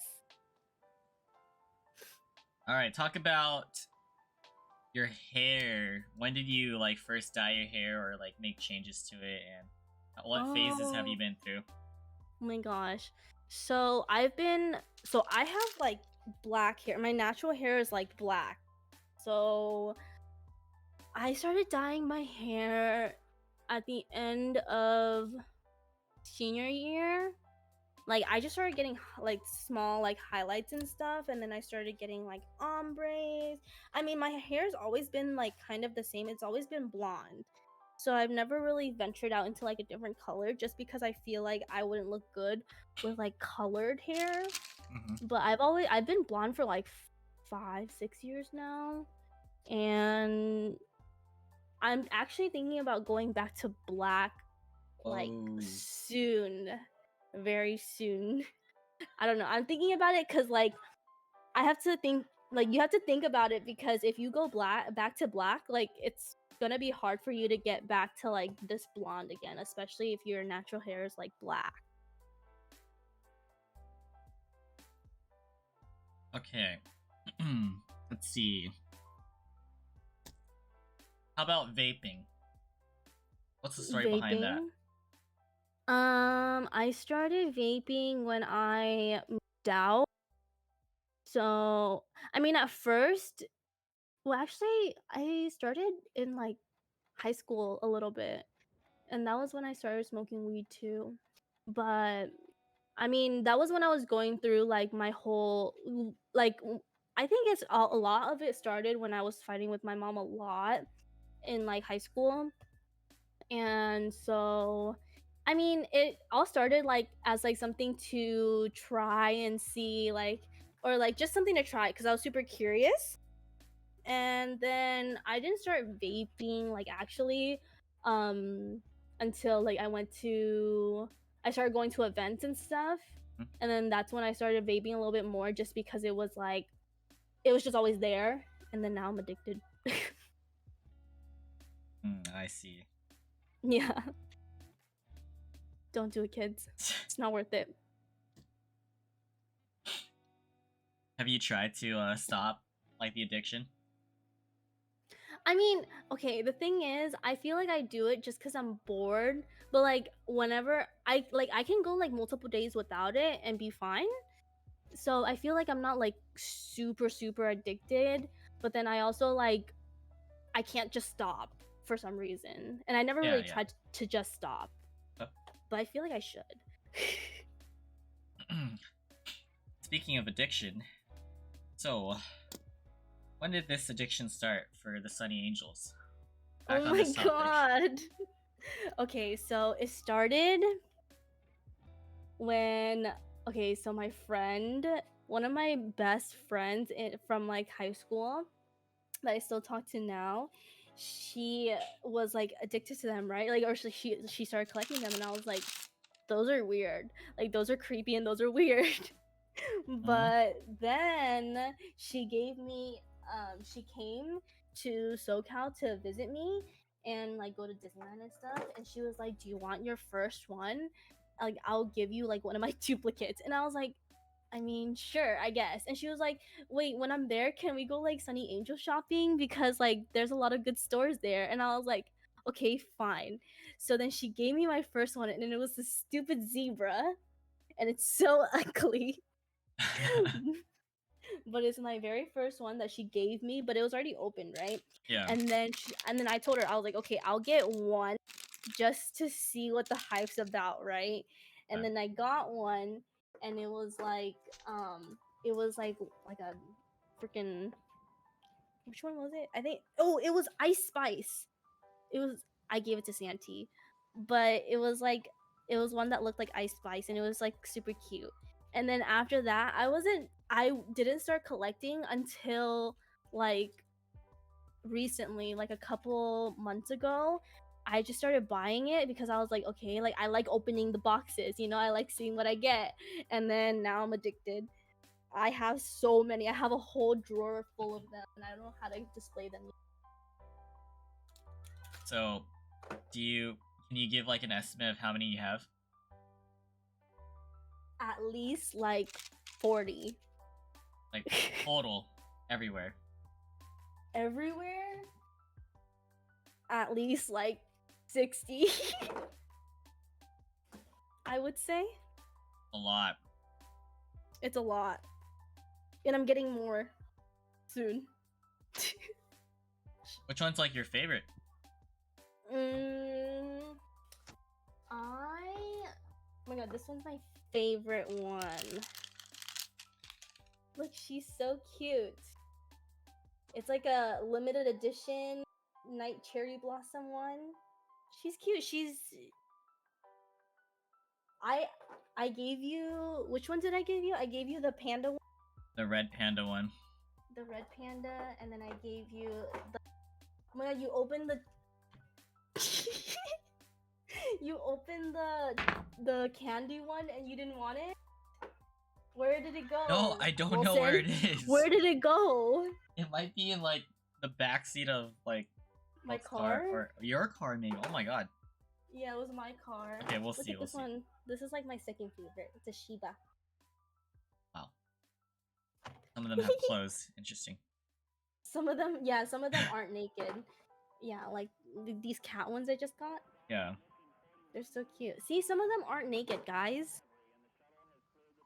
So how do you like in your mind, right?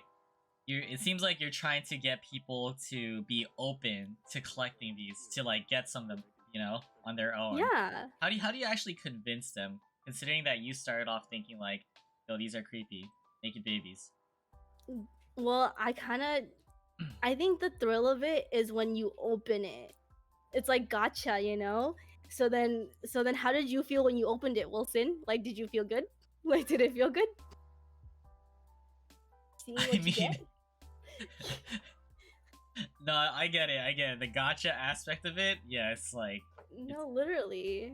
It's like a little surprise. And then over time, like, once you start collecting, you start seeing that they're so cute. And then you just want to have all of them. And then you start getting into, like, the different collections and stuff, and you start seeing what other people have. Yeah. And then you're like, oh my god, like, I need to have this. Where can I get this? Yeah. And you just start hunting for them, and that's when the addiction starts. I see. Oh my god, my friend that gave me my first Sunny Angel is in chat. Yeah, welcome in.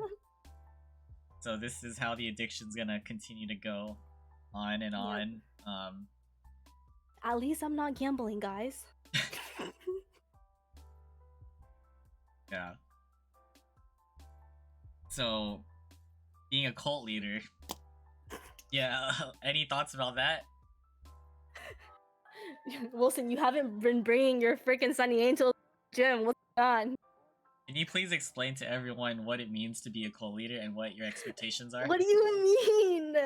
Okay, I just like to give my close friends some Sunny Angels and have them carried around everywhere they go. That's my expectation, Wilson. Carry it to the gym. Yeah, because everyone else is carrying it everywhere, right? Got it. Alright, so that's the Sunny Angels talk. Oh, good segue. Speaking about the gym, what are your thoughts about the gym, Allie? Okay, so I'm literally one of the laziest people you could ever meet. But I started going to the gym. Okay, so I actually used to go to the gym um pretty often when before I moved to this house. So it was at my last apartment. I went for like a good month consistently because I had friends that were like gym rats too, and then they would be like, "Oh, like you should go to the gym," and then they'd be like, "I'll help you." So then like I would go to the gym, and then they would give me like workout splits, and I'd be like, "Okay." And then I went for like a month, and then I stopped because I was lazy. And then I moved here, and then and then I was like, "Yeah, I'll start going again once I move," and then I never did. And then I started going recently with you guys again, and then now I'm starting again. Yeah. So what's your favorite workout? Hack squats. What's your favorite? Dude, yeah, leg day is my favorite day, guys. I have like I told you, I have no upper body strength. So like when I went to the gym with Smokes and Soju and they were doing like chest and back, I was just like, dude, I literally can't do this. Like I don't know how to do this. Uh-huh. Wait, did they make you do the bar What or bar? bench press?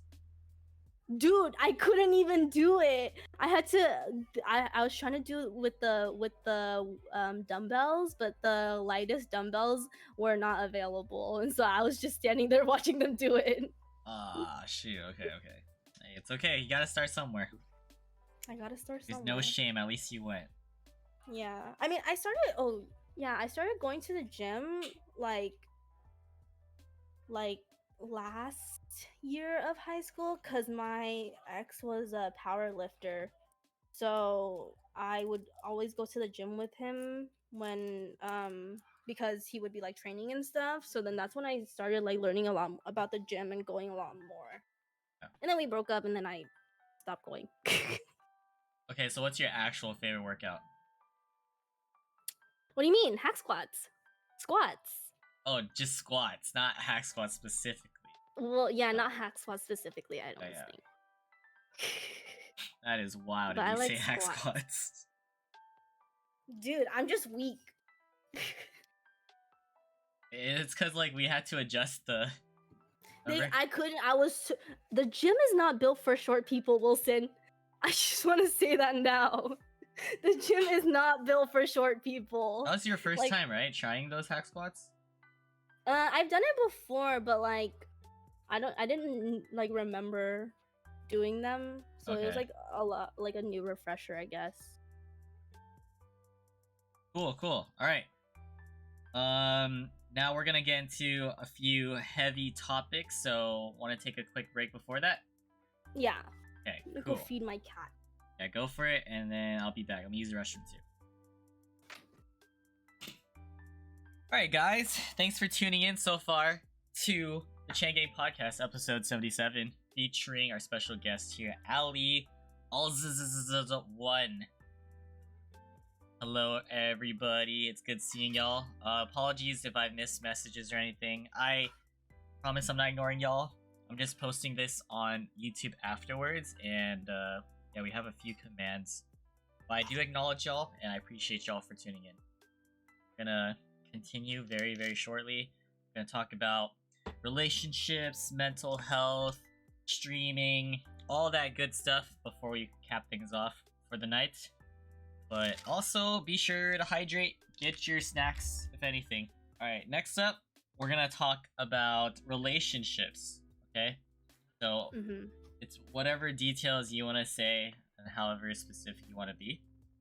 So, talk about, similar to like work, talk about the first relationship you got into, how did it happen, what happened, and then how you moved on from there and where you're at today. My first relationship it happened when I was pretty young. It was when I was in middle school. I think it was like especially when it was when I was starting to like meet new people because I didn't know anybody in middle school, like I was saying. So my first like I guess I would say like real relationship because I feel like little elementary school like relationships aren't really anything. So like my first like real relationship, it was like when I was in middle school. I was still like new to the idea of like relationships and stuff, and then I also wasn't really in the right I guess like headspace to be in a relationship, but I still got into one just cuz like of like everything that was going on at home and stuff. But it was with somebody that I had met from like a different school, and cuz I was doing like I was meeting a lot of people from different schools cuz I was doing like I was like doing volleyball and stuff, so I would see a lot of people from like different schools in our district, and then that's when I met my first ex. This one's kind of heavy just because like this was when I was very new to relationships, but it was also like one like my worst relationship ever just because um it was like an abusive relationship. And so I thought like it was like very physically and mentally like um I guess like taxing on myself, because I was I didn't know how you were supposed to be, and I didn't know how a relationship was supposed to be like. And so I guess I kind of thought of it as normal, and it was really, really abusive, like especially physically. I would get into a lot of like I literally went to the hospital for like one time when I like um he like kind of like cracked my ribs a little bit, and it was like and I was using like a volleyball as like an excuse to like as an excuse for all the injuries and stuff. Um so that was probably the worst relationship I've been in, and I think I'm like okay to talk about this now just because like I've talked about it a lot. I've started talking about it a lot recently and stuff because I was like involved in like church and stuff, so I would be like talking a lot about this like at like retreats and stuff like that. And so I'm like okay with talking about it now a little bit more. But yeah, that was probably the worst relationship I've been in. And it was also like I didn't really step away from it at all. Like if like I think the reason why we broke up was just because or the reason why we separated was just because like he was moving to like a whole another city, and like it was just like it wouldn't work out, Mhm. so I feel like with that it was I think like because of that relationship, I changed into like a completely different person after that, and I feel like I wouldn't be the same person I am now, like able to stand up for myself a lot if I wasn't um if I wasn't put in that situation, so it was like I guess I was trying to look for like some type of light at the end of it, Yeah. and I How long did it last? um it lasted like a little bit like a little bit under a year. And still in middle school? Yeah. Okay, so that was the first one, and you were in middle school, and then he moved, like the gist of it. Hmm. And then the second one, that was when I was in high school. Um, and then it was kind of just like like my second one was kind of like third one, like a normal relationship. I mean, yeah, my second one was kind of normal. It was just kind of like it just didn't work out. Like we were just different people and stuff. Like that was like a couple like months, like maybe like a year, I would say. And that wouldn't like we met during tutoring, and he was also like not like didn't go to my school. We never really saw each other too much. But it was it was kind of like yeah, it was that one was fine. Like it just didn't really work out. Like we were just like not meant like for each other, I guess, And then my third one, that was around a year and a half. and it was good up until like the last couple months, I would say, where it was just very toxic. Like we kind of just got like very um like we just like were arguing so much, and that was like towards the end of high school, uh and like kind of into college a little bit. And so it was, yeah, it was like a lot of back and forth, and it wasn't very like it wasn't very healthy, and it was like for like the both of us, like we were kind of just like turning into people that like we didn't recognize and stuff. And so, and then after that, that's when I met my current boyfriend, and we've been together for 4 years now, and we're living together now. um and this is like my longest relationship yet, and it's going pretty well, How'd you I meet? would say. So me and Andy, that's my boyfriend's name. Me and Andy met through a mutual friend. So he met her through, like, he was like an online friend with her, and then I met her through my coworkers.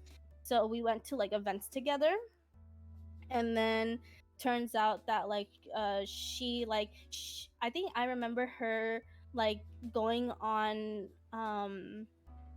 she was like running errands with me, and then and she was like FaceTiming like a group of people, and then I was like, "Who are you FaceTiming right now?" And she was like, "Oh, like I I'm FaceTiming like my online friends." And then I saw Andy, and then I was like, "Is he from like our area, like the Bay?" And then she was just like, "Yeah, like he's actually from like around here." And I was like, "Oh, okay." And then that's when we met, and then we started talking a lot. We started talking a lot over like online when we first met, and then we like met in person. um and then yeah, it just went on from there. So did you riz him up? Yeah, I actually did. I approached him first. I said that he was cute, and then he was like, okay. And then I think when we first met in person, he when we first met in person, like we were sitting across from each other, but we were in a group of people. Like we were like with a group of friends, and we were sitting across from each other. And then I started playing footsies with him, but he wasn't supposed to say anything. But he was like, "Are you trying to play footsies with me right now?" And he said it out loud in front of everyone. No. That's crazy. Oh shit. Okay. That's how it started. That's how it started. Oh man. Okay. So so that's like 4 relationships, right? Hmm. What would you say your type is? Tall, skinny Asian dudes. That's literally my type. Okay, okay. Hermit Lord. Um that's your type, tall Asians. What would you Yeah. say like are some red flags that you look out for or that you've seen in the past, maybe from like exes? I think a red flag would be like if he doesn't have, I like family oriented people. So I feel like if he doesn't have like a good relationship with his like parents, or he's not, or like not parents, but just in general, like with his family, like I feel like that's kind of a red flag, just cuz I'm pretty family oriented too. Hmm? Mm, trying to think of other red flags, but I feel like I can't think of any at the top of my head. Or like red flags from your exes then? Ooh, I think if he's like I'm trying to think. I don't really, okay, like with the thing about me and um like with my exes is that I don't like hate all of them or anything like that, or I don't hate any of them. Like I kind of just like am kind of on mutual terms with them, but I feel like if oh, I'm I'm a very like so my love language is like quality time. So I feel like if he doesn't respect like the time, or like he doesn't like make the time to see you, or the make the time to like be with you and stuff like that, then I feel like that's a pretty big red flag to me. Like if he doesn't understand like time management, I guess. Yeah. Yeah. Okay. And what general like dating advice would you give to others? I would say, well, yeah, I at least for a lot of girls, like I would say like don't be scared to make the first move, because I feel like a lot of girls like wait for the guy to make the first move sometimes, and it's like I feel like you shouldn't wait to make the first move, because it's, it could end really well in your favor, I guess, But relationship advice, dating advice I would give to everyone is to just like, I don't know, I feel like you shouldn't settle. Like I feel like you should be with somebody that you actually want to be with, and like you shouldn't like yeah, like I said, you shouldn't settle for something anything less than that, Hey, And always shoot your shot. Always shoot your shot. Just saying. solid advice. Would you also recommend playing footsies? Yes, play footsies because it'll work. I'm telling you. Okay. I'm Sandy. about to see y'all playing footsies at a fucking event. Yep, Santy's on it. Santy's on it. All right. So, okay, going back again to like your previous relationships, like how were you able to kind of like recover after going through like those heartbreaks or like when they ended? Like, what would you do to pick yourself back up? Well, like I said, I'm a very emotional, so I cry a lot, and I feel like crying really does help. Like like it takes a lot out of you, and like it takes all like the negative out of you, I think. So I think for me, crying helps a lot. And I think just like being able to, like after a relationship, being able to start doing like things like on your own again. Like it's gonna be really hard. But I feel like once you start doing things on your own again, you start to like you start to like pick yourself up again. And then like it just goes on from there. Yeah. Like, you know, be a little bit like productive, I would say, because if like for the first couple days, or like for the first week or so, like I get it, like moping around and stuff is like fine, like maybe even for the first 2 weeks, but I think like afterwards, like you kind of have to like learn to be a little bit productive so that you could get your mind off of things and stuff like that.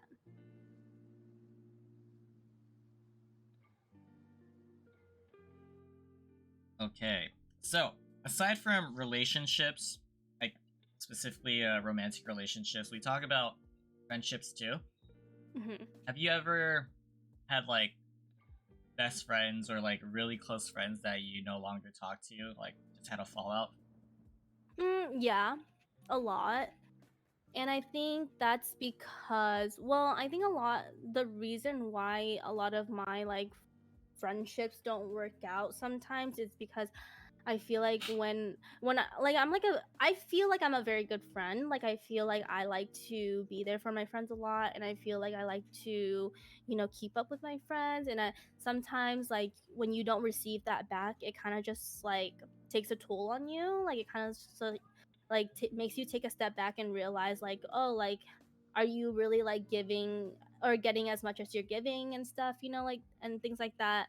And like I also feel like it's good to have like low maintenance friendships too. Like I have a lot of low maintenance friendships that like sometimes like I like don't talk to every day or like months and stuff, but when we do talk, it's like, or when we do hang out, it's like a good time. And so like there's like friendships like that where you don't have to put in a lot of effort, But if I am putting in a lot of effort in a relation or in a friendship, I expect the same back, and so I feel like that's why some friendships don't work out for me. See. So like, what traits do you feel like all your close friends today have in common? Mm, I feel like that's a good question. I feel like a lot of my close friends right now, like they kind of understand that like like like I said, I'm a very emotional person, so they kind of like when people see someone crying or something like that, they kind of like freak out and they're like, "Oh my god, like what do I need to do?" But then I think a lot of my friends like have adapted to like the way I am, and they're like, "Oh, like you're gonna be okay. Like I'm here for you, but like you're gonna be okay. Like everything's gonna be good, like and like just kind of not stress me out more than I need to be stressed out, I guess." Yeah.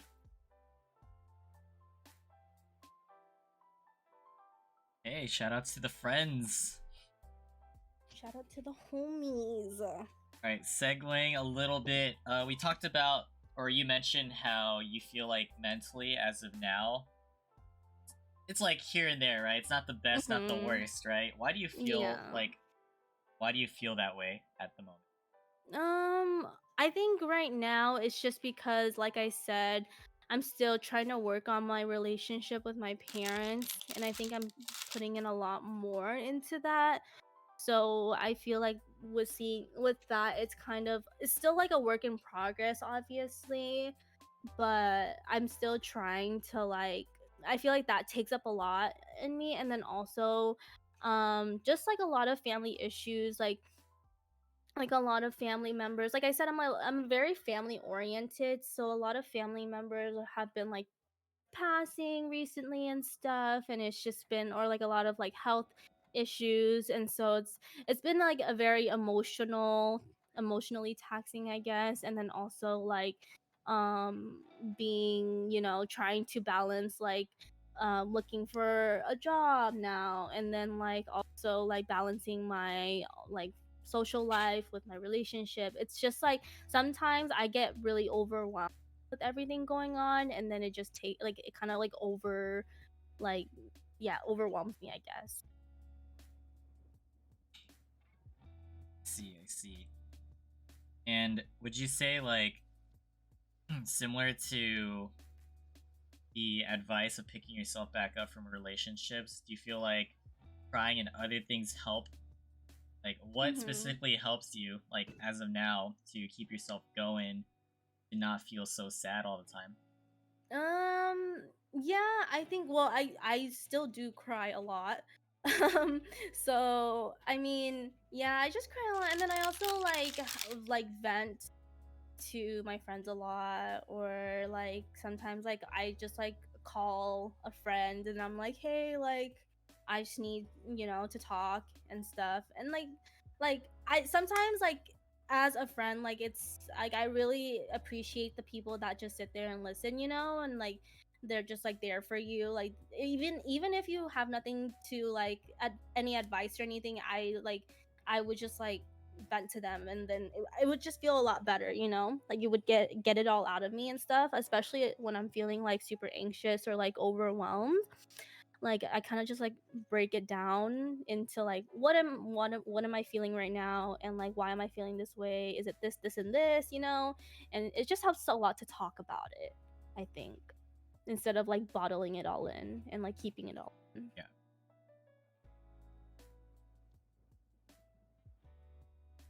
So that's how it works for you. Like, what other advice would you give to like others who are kind of going through it, even when they're at their lowest points? Yeah, I think reaching out to people that you love and trust, like being able to be vulnerable around like people, and then like just kind of seeing that you're not alone in this, like it helps a lot to be in that position, just because um like when you are going through something, or when you are, yeah, like when you're going through something, you kind of feel like you are alone. But then once you start talking to people that you like actually want to talk to about it and stuff like that, then you realize that you're like not alone, that like there you have people here for you and stuff. And that's like my main thing. It's like you should definitely like reach out to people, because like, no, like people, if they're there for you, they're gonna be there for you, so whatever you're going through. True to that. And Mhm. talking about COVID a little bit more specifically, how do you feel like Mhm. COVID has changed your life or impacted you? Pros and cons. Mm, COVID has definitely changed me a lot. Like I said, I used to be like a lot more social before COVID, I think. Like before COVID, I would always be going out. Like I didn't even play any games or anything like that. And then once COVID happened, I started playing a lot of games on my Switch, and I would play it with like my cousins and stuff a lot. And then I actually ended up using Andy's like really old computer to play Valorant. And so then cuz he was playing Valorant a lot too, and so then when I moved out and stuff, I played a lot of Valorant when like during the pandemic, cuz I when I first moved out here, I moved during the pandemic, so I was first of all alone, and I didn't know anybody in SoCal, and I didn't have any friends or family out here. And so I was literally just holed up in my room, and I would just be playing Valorant. And then that's when I started streaming. And then that's when me and Andy moved in together, and then I started streaming like a little bit here and there. But then because of our like super small room, I wasn't able to stream that much, just because it was just like not like the right environment for it. But then when I first and then moved out here, and then I started streaming a little bit more, and then that's when I started meeting everybody on Twitch. And so I feel like it's definitely made me a lot more introverted. Um because then now, like, I feel like before, my social battery would be like unlimited. Like I would like not like I would like want to go out all the time. I would want to hang out with people all the time. Like, but then now, like, I'm like, oh, okay, I want to hang out with people, and then I want to go home and then play games. And so I feel like that's how I've changed a lot during the pandemic, for sure. COVID-19. Mhm. All right, switching gears right here, just talking a little bit about traveling and adventures. Where are some places that you've traveled to in the past, and maybe some that you plan to go to in the future? Um, well, I haven't really traveled a lot. Like, I think when I was a kid, I went to Vietnam like twice, but I don't really remember it. And then when and then I went to Hawaii a couple times, like once or twice, and then I went to Texas twice. But I haven't really traveled outside of the country, so I kind of want to go to like Asia. Like I want to go to Japan and Korea and stuff. Um so yeah, that's like my new uh traveling goal, is to go to Japan for sure. Hmm. And what's like, since you've only been to like a few, right? What would you say is your favorite spot you've been to so far? I really like Hawaii. I really like how I just like everything about it. I think it's because when I go to Hawaii, I have like the vacation mindset. So it's like I'm like ready to do like like tropical things, I guess. Like, Yeah. so yeah, like I just like being in the vacation mindset, because you're doing whatever you want to do. And yeah. Okay, so thinking of Hawaii as one of your options, if you were Mhm. to Mhm. move to like anywhere in the world, where would it be? Mm, I don't know. I kind of want to move to Japan, just because of the food. I really like the food. I'm like a big foodie too, so I like to go to somewhere where there's a lot of good food and yeah, and I feel like it'd be like a really good place to move to or a place to live. Okay. And aside from traveling specifically, at least when you're feeling adventurous and stuff, what do you feel like is the most exciting thing that you've done in your life so far? Mm, I feel like going to like a lot of festivals and stuff. Um, I feel like every festival I go to and every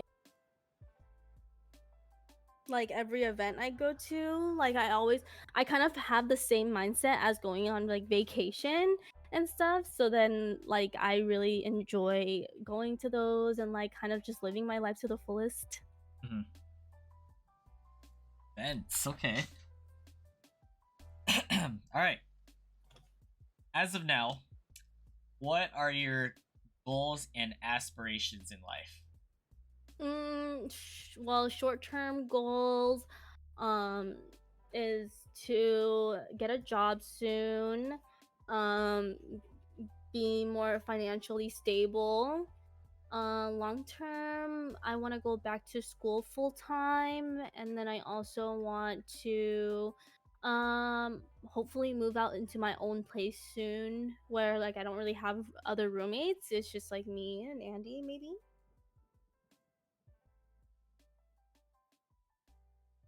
All right. Big topic here. We're going to talk about Twitch.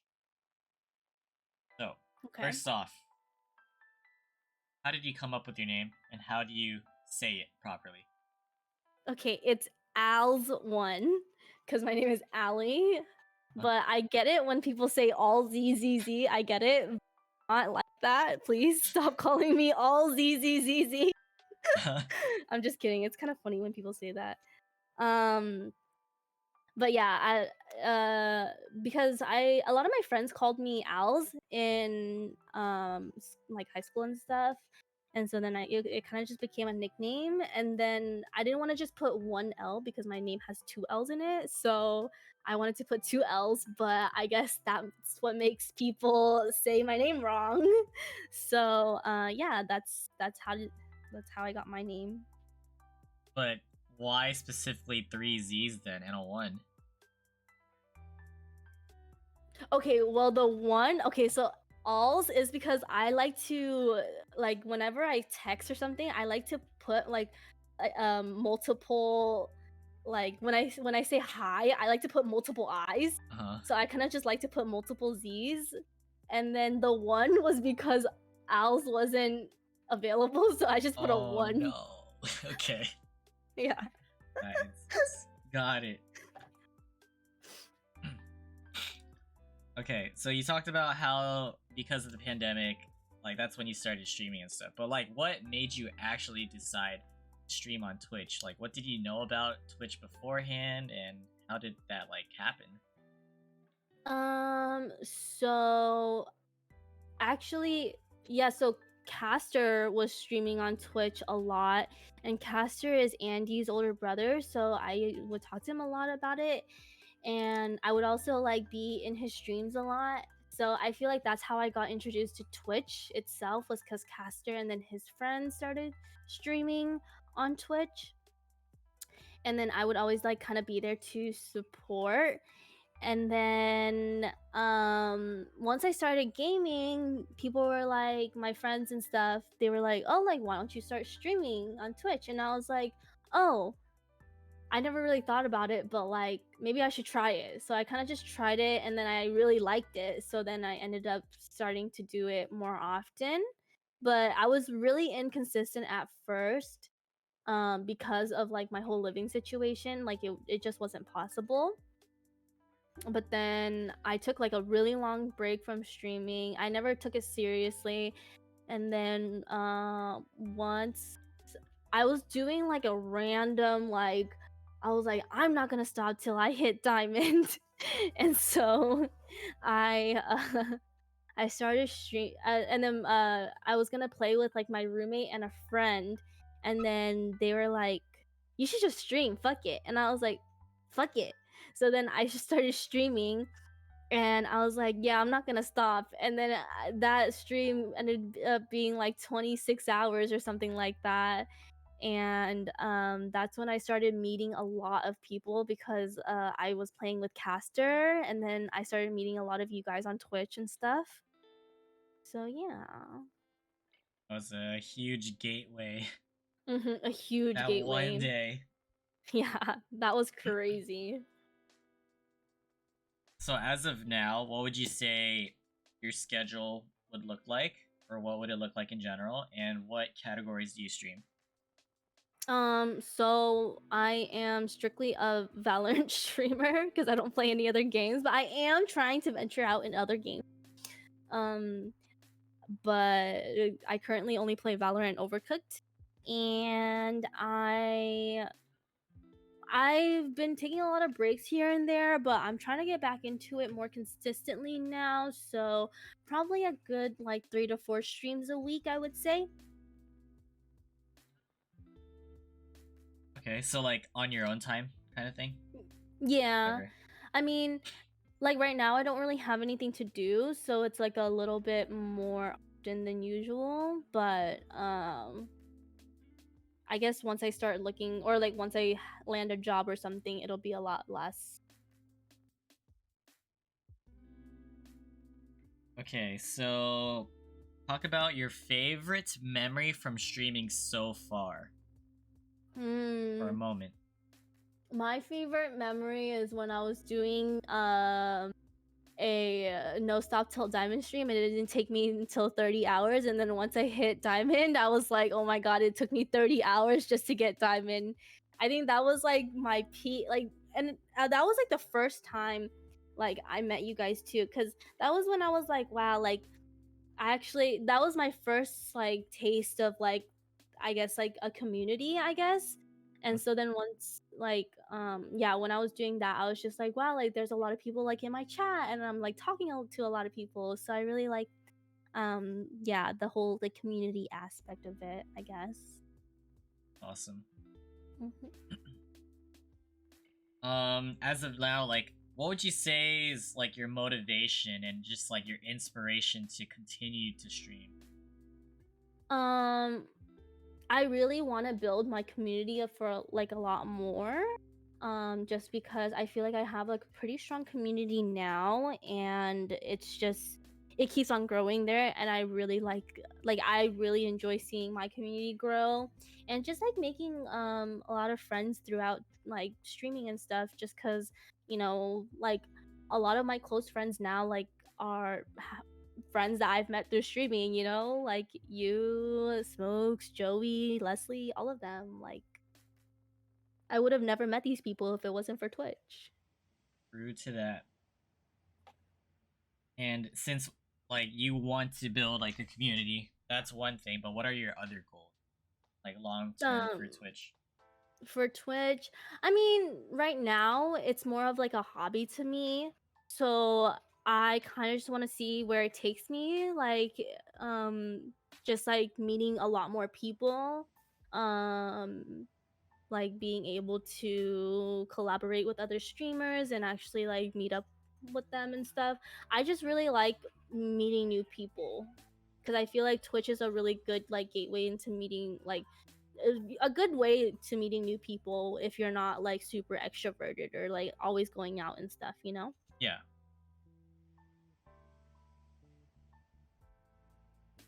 Okay. So what would you say are the pros and cons of Twitch and streaming so far that you've experienced? Mm, I say, well, the pros is obviously being able to meet all these new people and stuff, and also making a lot of friends that you normally wouldn't ever meet. Yeah. Um, and I think that's the biggest one. And then also like putting yourself out there, like seeing how far or how well you can do on the platform. I think that's like a really good pro too, just because like I never thought I would be able to like, or like be in the position I am now, with Twitch, but I've grown a lot as a person and as a streamer, I would say. So you do grow a lot um as a streamer and as a person. But I think with the cons, I feel like there's a lot of people that, like I said, there's a lot of like, I don't know, people that you wouldn't normally interact with that come like into your chat and stuff, and you kind of like I think with that, like you kind of have to deal with a little bit of uncomfortableness, you know, Mm. like feeling uncomfortable. I think that's like a con. Um Another con, I feel like it would just be, I think like once you start streaming a lot and then you start streaming less, like you kind of like I feel a little bit of guilt just because I'm like, oh, like I feel like I should stream more, or I feel like I should stream like, you know, like this time and this time, but like I just don't and stuff, and so then I feel a little bit of like guilt. But then yeah, I think over time that like feeling of guilt kind of goes away, just because like, you know, you have to remind yourself, like if you are doing this as just a hobby like me, like it's just a hobby, you know, like you're gonna be doing your own thing on the side too. Yeah. Okay, those are some pros and cons.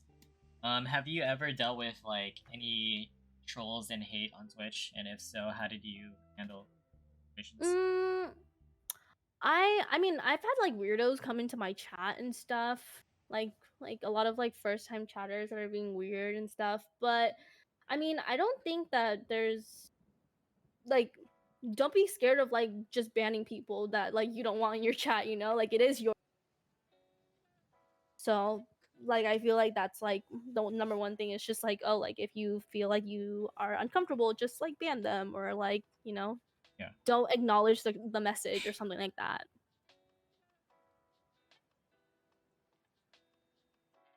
All right. Talk about your favorite.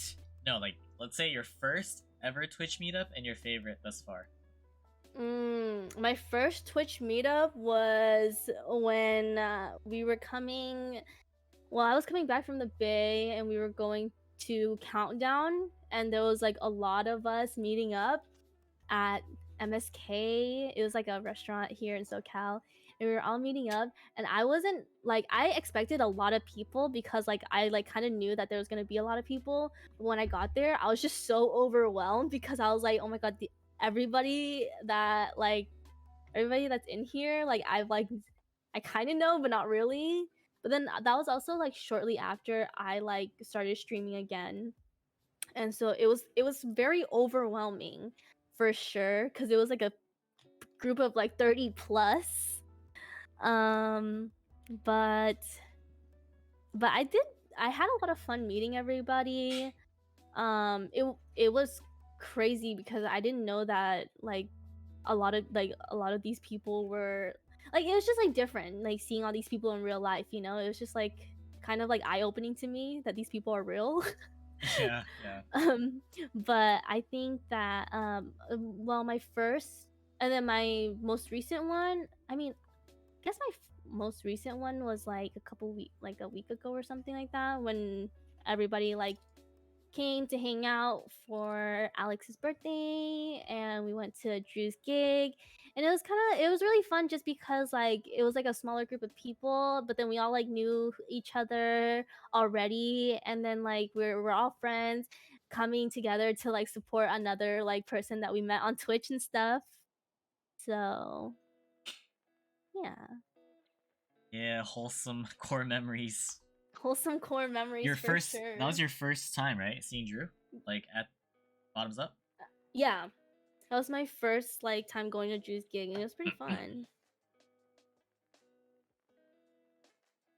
Okay. Do you feel like the past or maybe even now, you ever feel like Twitch somehow or just streaming mentally drains you in any way? Oh, for sure. Why do you feel that way? Like, I think that when you get really into it and then you're streaming like every day consistently, and you're doing super long streams, like I used to do super long streams every single day, like super degen and stuff. And I think that when you do that, I think it applies to this like everywhere too. If you're doing something for like super long, super consistent, and you're doing it a lot, it's taking a lot of your energy, I feel like it's like very like it burns you out. Like, and especially streaming for like a really long period of time, cuz like when you're talking to people like consistently like that, you're always talking to people, um you're always talking to people, you're always doing something. And so it takes a lot out of you, like mentally, and just to like be like I said, like your social battery kind of runs out even on Twitch, just because you're being very social on Twitch. Very true. How about like when it comes to metrics, like your numbers and stuff? Do you feel like that ever gets to you? mm, I feel like once I started streaming a lot, that's when it started getting to me a little bit, is because like you're not used to this many people watching you or this many people being in your stream. But I think like that kind of goes away pretty quickly, at least for me, just because like I said, if you're doing this for a hobby, you kind of just have to remember that you're doing it for a hobby, like just like kind of have fun with it Yeah. and stuff like that. Right on. Have you ever considered switching platforms, like to Kick or something? I have definitely to Kick, just because of like the revenue and stuff, but Yeah. I also feel like I have so many memories on Twitch, and I feel like I could grow so much more on Twitch before I move to a different platform and stuff. And I just feel like Twitch is like a really good platform just to like meet people, because it's so hard to like, especially like I know like finding streams on like YouTube or like something like that. Like it's really hard to actually find streams on YouTube and stuff. But yeah, I feel like I have like an attachment to Twitch, because I started out here and I haven't really like I don't know. Like I just feel like an attachment to it, I guess. No, that's relatable. I'd Yeah. agree too. Okay, so since you've been streaming for a bit, what advice would you give to like others who are trying to get started with streaming or want to grow on Twitch? I say stream as much as you can. Like I think being just putting yourself out there all the time, and like also interacting in other people's chats. Like don't be scared to like if you're like brand new in the community, or like brand new like joining a community, like don't be scared to like talk to people like in chats and stuff, because I feel like that's like the number one thing that kind of I was scared of, was like, oh, like yeah, like I started streaming and like these people are in my chat, and now like I'm in their chat, but I don't really say anything because I'm shy. But I think like once you actually start talking to people, and it just becomes like really fun. Yeah, And I think like I said, just have fun with it. solid. Okay, so this is like a very unique question that I just thought of, right? So for Mhm. you, when you think of our friends, like you know how we met, like let's say it was through Caster that one day you streamed for like 26 plus hours, right? All Mhm. that. Mhm. How do you like knowing that you're constantly meeting more and more people, like which type of people do you feel like you actually become close with? Because there's Mm, like a lot of talk that I've heard from yeah. before where it feels like there's a lot of moments where friendships or at least acquaintanceships feel transactional. So how Mhm. about for you and like specific people that you get? I think that I think the more time that I spend with people, I kind of see who like which personalities that mesh well with me, I think. And I like to like, especially with people on Twitch, I like to be around people that I like to play games with, cuz because like when I play Valorant, or like okay, like it's cuz I mostly play Valorant. But when I'm playing Valorant, like if I'm having a good time playing with a certain group of people, then I know I'm gonna have a good time like just being friends with them. So then I think that's where I gravitate more towards. It's like if I actually enjoy playing games with you, and like just like enjoy like your presence, then like I start like gravitating more towards those type of people. Okay. Mm-hmm. So it's either through gaming or like whenever you're in their streams or something. Just Yeah. feel that energy. Yeah, like, I think, like, if you match my energy too, I think that's also a really good plus. Okay.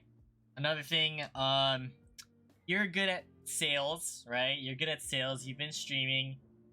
You I've seen how you talk like as a streamer and everything. Mhm. How do you deal with empty chats? Um, for me, I kind of just I like to keep talking. Like I think like if like because like if your chat is empty and you kind of just like keep reacting or like keep talking, I feel like that's like because then when your chat is popping, then you're actually like what you can show what people like who what kind of streamer you really are or who you really are because you're still talking. So I like to keep talking. Like I like to keep like reacting or keep like talking like even if it's to like myself, like I just keep talking. I think that's like the biggest thing. It's because nobody wants to come into a stream and you're just like quiet. Like they have nothing to say then. Then and that's why your chat's empty. That's Yeah. like my like thoughts on it, I guess. All right. And what would you say is like the difference or disparity of streaming as a guy versus girl on Twitch? I feel like for girls it is a little bit different because I don't know. I feel like sometimes there's like you have to kind of filter your chat a lot more just because there are people just coming in. Like Twitch is not like a dating app. Like there are people that just come into like girls chats and just like ask them like really weird questions and like ask them like if they're single and stuff, like, and then that's like the only question they ask and stuff like that, and it's like let's move on from that topic. So it's kind of you kind of have to filter your chat a lot more as a girl, I think. But I mean, for the most part, that's like the yeah, I think that's like the biggest thing. It's just having to having your mods like actually like clear chats and stuff. Okay. Anything else? Hmm, I don't know. I have a well, I at least for I think for girls like especially when they're gaming, like at least for me, like I have a lot of people coming in to like um just like if I'm solo queuing or something to like ask to play a lot, and then if I say Oh no, then yeah. they react a certain way. And like I don't like it's just like if I'm like, oh, like I'm just like I'm not open to playing with chat right now. It's like, and then it feels like I have to play with them, and I'm like, ugh. The entitlement, yeah. Yeah, but yeah, I don't really see like the difference too much though. But I do see like a lot of like weirdos coming into like more girls chats for sure. No, for sure. And then like in previous conversations that I've had, there have been mentions that like a lot of the top streamers are like guys, right? But then Yeah. to some people it feels like when guys and girls start out, girls may have it here when it comes to numbers in the beginning. Mhm. Then Yeah. it obviously comes down to personality and content too. But do you have Yeah. any other thoughts about that or what you've noticed? Yeah, I mean, it okay, so as a girl it is easier to get viewers just because like a lot of like um just a lot of people gravitate more towards girls sometimes, but I also think that um like because there's like always that stereotype where like oh like girls aren't gamers and stuff like that, so like when people come into your chat and they're just like really like analyzing your gameplay and like saying like oh like you shouldn't play because you're a girl and stuff like that, like there's like I've had like a lot of people come into my chat saying that. Um but I feel like I don't know if it happens to guys more than girls, but I feel like that happens in a lot of girls' chats for sure. Is like a lot of like backseating and like analyzing of the gameplay and stuff like that. I see. Okay. Talk about Ohana. What is Ohana? How'd you get into it? Whatever you could share about it. Okay. Well, how I see Ohana is just like a really big group of friends, like I would say. Like I think that everybody, since Ohana is really small still, like I wouldn't like consider it like an org or anything, but I would consider it as a really big community, I guess. And so I recently joined Ohana because of Santi. And um I recently joined it because I was in the tournament, and it was like a Ohana and Friends tournament. So it was really fun because I was actually put into a team where I knew nobody, and it was just like Ohana members and stuff. And so it was really nice to be able to like meet another group of people that I would honestly would never really reach out to meet. um and so being a part of that journey made me realize that like Ohana's pretty fun to be in. So I kind of uh like Santi was like, "Oh, like would you want to join Ohana?" And I was like, "Sure." And so then he like sent me like a whole thing, and then I joined, and everybody has been really welcoming. I mean, like we kind of usually just like hang out in like VC and stuff on Discord. Um but yeah, it's actually pretty fun being a part of that whole Discord too, just because like it's funny to see everybody kind of shit on Santi sometimes. In like the Oh quotes no. channel and all that. He's literally the clown of Ohana, guys. I'm being dead serious. Yeah. That really flipped. No, but seriously though, like that guy is like the whole server, like at least once a day there's something about Santi going on. Like Damn. He's recruiting people to flame him. no, actually though, like he put a gun to your head, huh? Because he put a gun to mine. Oh, wait, we don't talk about initiation. Okay. Oh really? So I got the receipts. Ohana, yeah.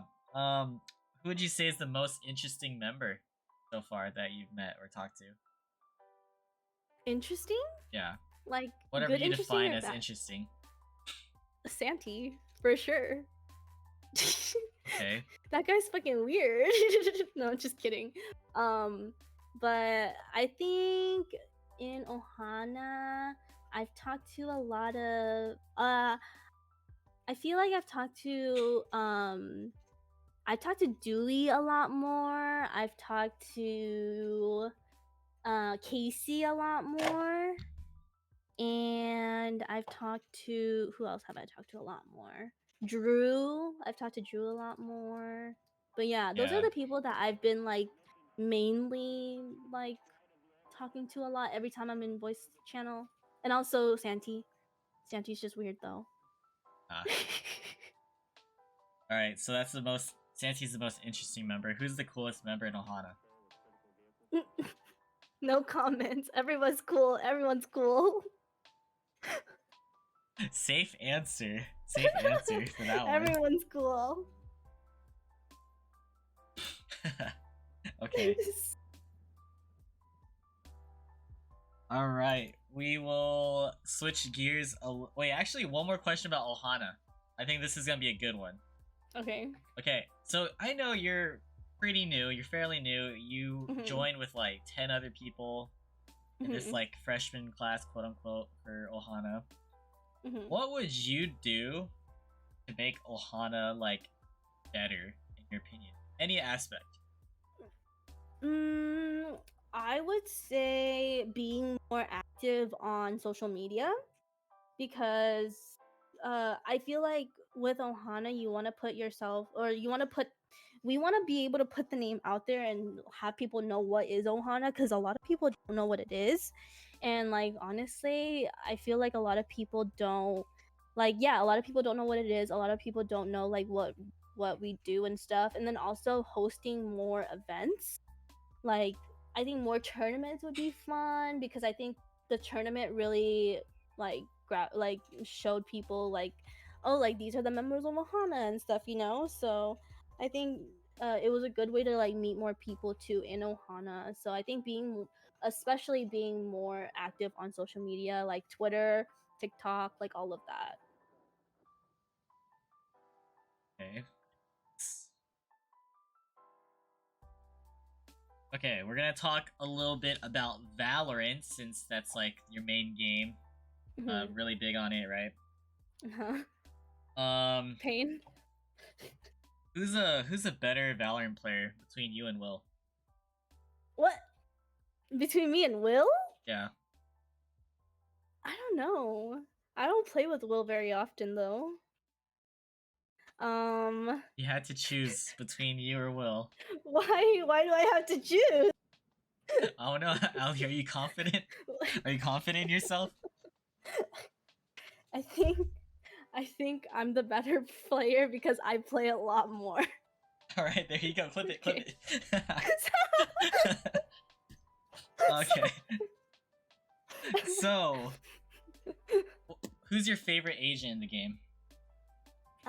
Killjoy. And least favorite?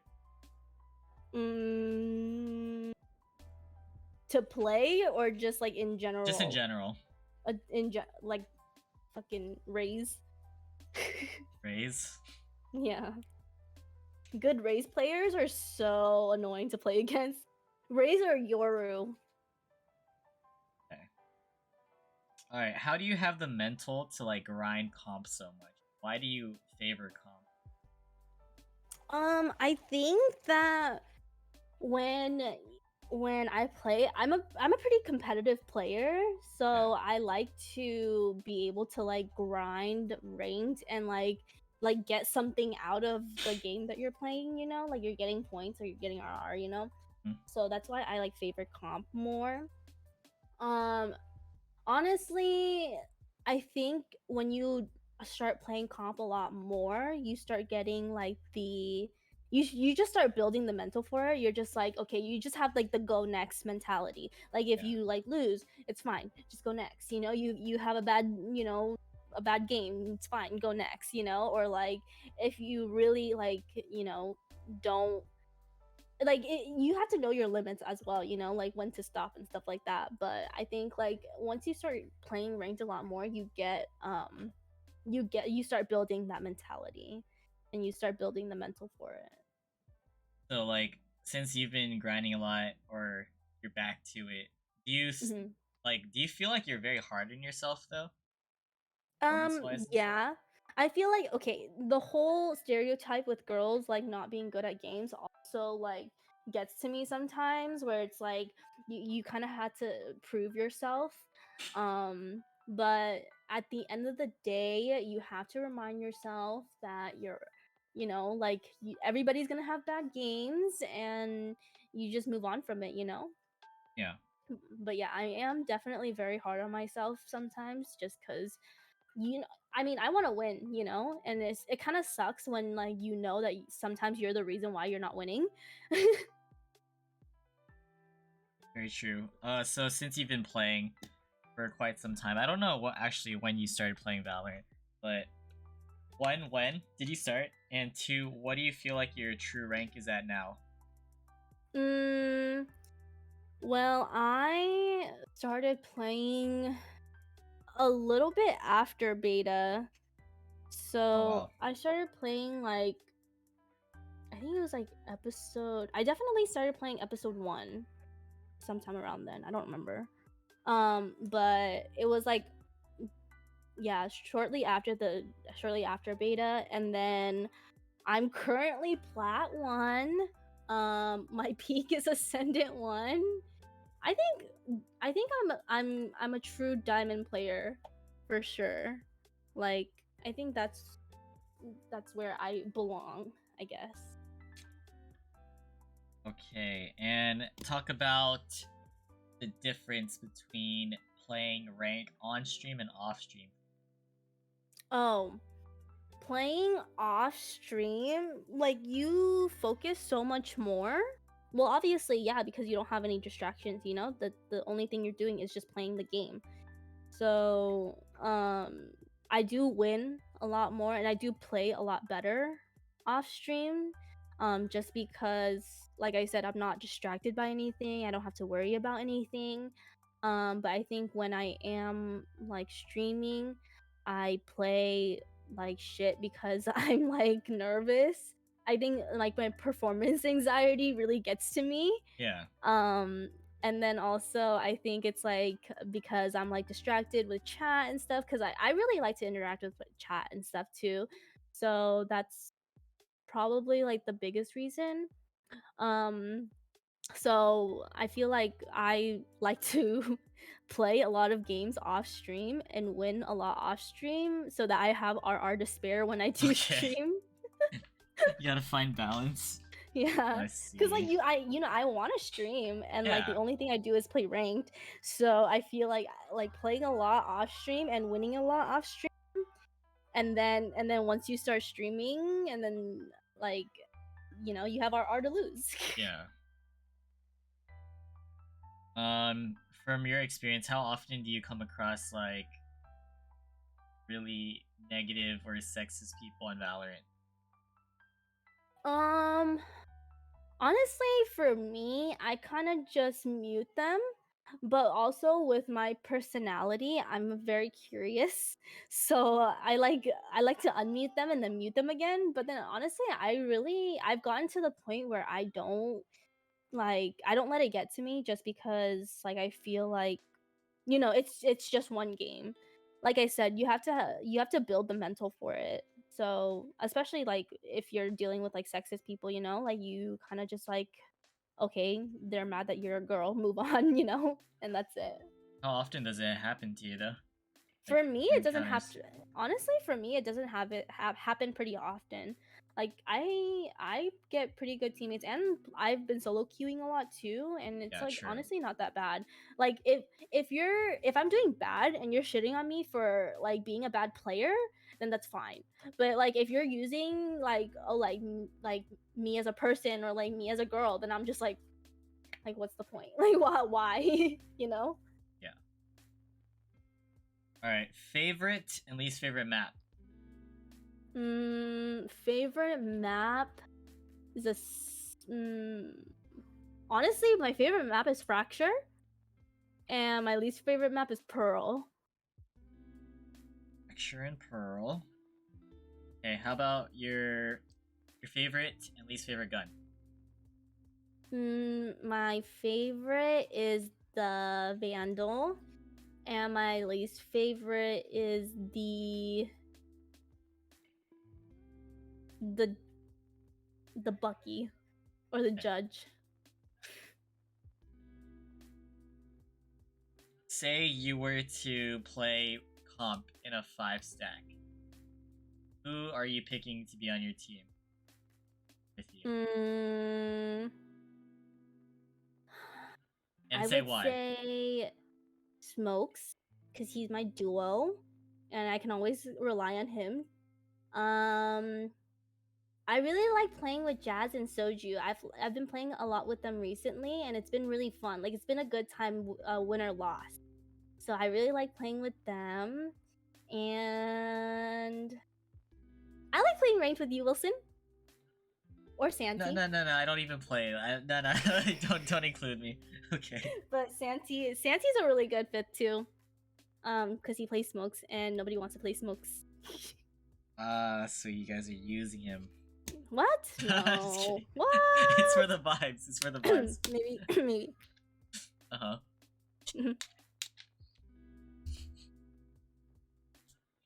That's so funny. Santi holds his own though, for sure. All right. Who do you think is which friend that you have is like the best Valorant player? Who's the first person to come to mind? The best Valorant player? Yeah, that you know as a friend. Um, I would say. Oh, Dom Shazam DL. He's really good. Cozy is really good too. He just mauls a lot, but his aim is amazing. Uh huh. right.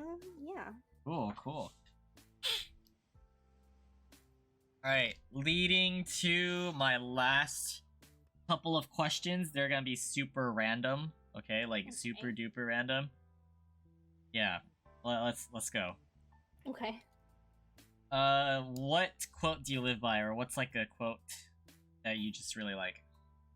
I like live your life to the fullest because I feel like that's or like fuck it we ball. Okay.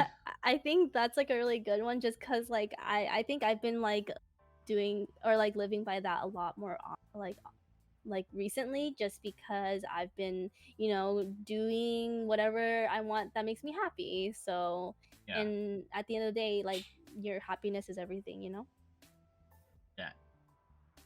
Favorite animal? Um, a killer whale, Okay. like orcas. Greatest fear? Um, greatest fear, like not being able to see. Like when I'm like put in a dark room or something and I can't see anything, I don't like that. I don't like that. What would you consider as your greatest accomplishment in life and greatest regret? mm, Greatest accomplishment, I think it's honestly like my group of friends, cause like I don't know, I just really like I don't know, I like to show off my friends a lot, and I feel like they're a really big part of my life, and so the fact that I like have a really good group of friends, like that's like honestly my biggest flex. Um, and my biggest regret is mm, not taking school more seriously, I guess, in like the beginning or like the beginning of college, like kind of Yeah. just slacking off. Yeah. 3 lessons that you would give to your younger self, aside from school. Mm, I think uh honestly don't be afraid to put yourself out there um with like random strangers, even though like you should, obviously be wary, but like don't Yeah. be afraid to put yourself out there. Don't Try not to let your mom get to you too much. And uh just like you're gonna be okay no matter what. So like just do whatever you feel like is the right move, and yeah. Okay. Favorite food? Tasty pot. So hot pot, specifically tasty pot. Yeah. Or like anything soup, I guess. If you want to be Nice. general. Nice.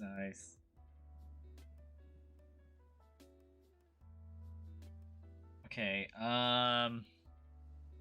Let's see. First, okay, I'm gonna name someone, and you have to give me like a word that, like, the first word that comes to mind. Okay. Okay. Soju. Stupid. Lucas. Hi. He smokes. Bestie. Leslie. Mom. 2. Uni. Will. Gaslighter. Santi. Dumb. Joey. Twin. Okay. There you go. That was pretty good. That was pretty good. Quick with it. Alright, we got a special request. I'll tell you who asked this question from earlier. Okay. Yeah, and chat. this is your chance to ask Ali any questions, and then I'll read it. So if anything, just let us know what you're curious about. All right. So if you had to choose one, say Lil Smockers and Lil Joey were drowning, who would you save? You could only save one. I'm saving my own kid. I'm saving little Smockers. I'm sorry. I'm sorry, little Joey. Okay. Auntie Ali loves you for sure. Can you guess who asked this question? Was it Will? No, it was Soju. It was Soju? Yeah. It's fucked. I know. Why didn't Okay. he ask that about his own kids? He didn't want his kids. I don't know. Initially he did, but yeah, he switched it. Okay.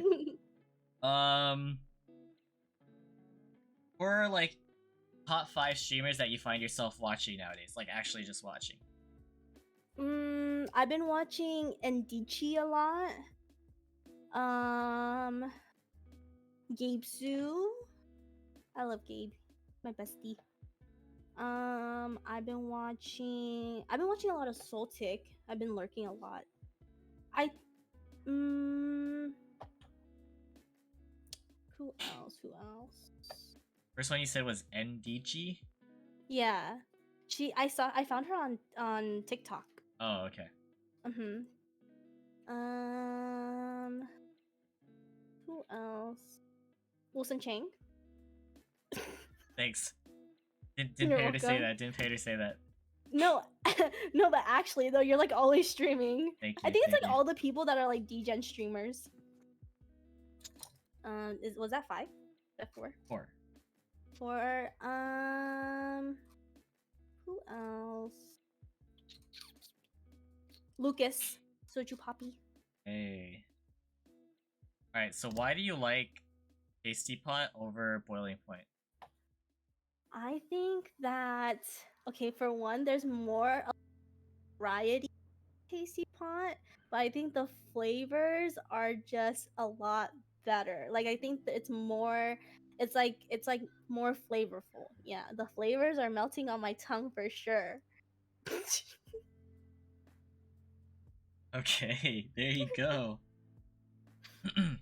Alright, what was your first impression of me when you first met me? So like, let's say online and then I guess in person. Well, online, at the time, I think before I joined your community, I was hanging out with like Maddie and Dom and Dev and stuff, like me and Panda and his community a lot. And then I think when I was asking them about like just streamers in general and stuff like that, your name came up. And then I started watching your streams and I was like, oh, he seems like a cool person. And then actually I think I got really into so because someone told me like, oh, you got swatted, and then I was like, oh my gosh, and then I was like, oh my god, that's actually so scary. But I'm like into like a lot of like true crime and stuff. So then I was watching your YouTube video and I was like, oh my god, this guy's actually like a really like good content creator, you know? And then when I met you in person, I was like, dude, this guy is literally like copy and paste like online and IRL. Like you're like so nice and like you're so like welcoming when I first met you in person. And then you're always down to do anything, which is what I really like about you. Thank you. Appreciate it. Yeah. That's crazy. I didn't even know you watched the video and stuff. No, yeah, because I think they were like, oh yeah, he got swatted. And then I was like, what? And then I went to your YouTube and I watched it and I was like, oh my god. It's funny how you worded it. You're just like, I watched the video of you getting swatted, and then from here I was like, yeah, he's a good content creator. No, because like I was like interested and I was like, wow, like this guy really made me interested in like watching his in the swatting video. Alright. From the SWAT video. Okay. You have to go watch that. Next question. Who would win in a 1v1 in Valorant? You or me? You. No, what the fuck? Be confident, Your you aim will. is better than mine. Okay, let's not. It's Allie, Yeah, guys. It's no, Allie, it is. guys. No, it's Wilson. All right. Do you feel like there's like anything that we didn't talk about that you would like to talk about, or maybe do you have a question for me? Not really. I mean, what made you start wanting to bring this podcast back, or what made you start doing this podcast? Ooh, great questions. So I've always wanted to make, like, I'll start from the beginning. So I wanted to make a podcast, or at least have some sort of segment where I could just interview my friends just to get to know them. It's because like I personally think that meeting a lot of people has been really important and special to me on Twitch. But for the most part, I don't know a lot of people too well, right? And I would never know like who they are unless like I actually talk to them every day, stuff like Yeah. that. So I felt like it was really like I've never seen a case where people would be upfront and would just talk about themselves in like such great detail because it's not natural to do that. Like I wouldn't do that out of the blue, right? So Yeah. that's why I was just like, you know what? I'll ask people who would be interested and I'm already comfortable with to join these podcasts to get to know them even more. And plus, it's like special to me because those who watch will be able to learn about you even if they don't know you. And then who knows, maybe you guys will be friends in the future, or maybe they'll stop by your streams or would like get to know you. So it kind of like it helps other people too, like to Yeah, so it's like a win-win. yeah, like people get to express themselves and share their life experiences, and then other people will get to learn and know who's in the community. Yeah. Yeah, so that's why I started it, and then I brought it back just because I've been like dabbling in a lot of things, and I've been somewhat inconsistent with like streaming. And I felt like Valorant or just gaming isn't like my priority, and it's not like the craziest like most fun thing for me. So I wanted to like bring this back, but then I would have to like commit like time, and I finally like actually went through with it. So pretty nice. Nice. Yeah, I'm actually really glad that you asked me to be a guest on your podcast, because I was like, oh my god, like Wilson's bringing back his podcast, and then you were like, yeah, I want to be a guest, and I was like, sure. Yeah, sometimes I would just like pick random people, like random friends, or a name would just come up to my mind. Yeah. Well, I'm happy to be here. Yeah, thank you. And thanks for having me. I guess I'll go with my last question here. So, using your connection, who would you like to see as a future guest on this podcast, and why?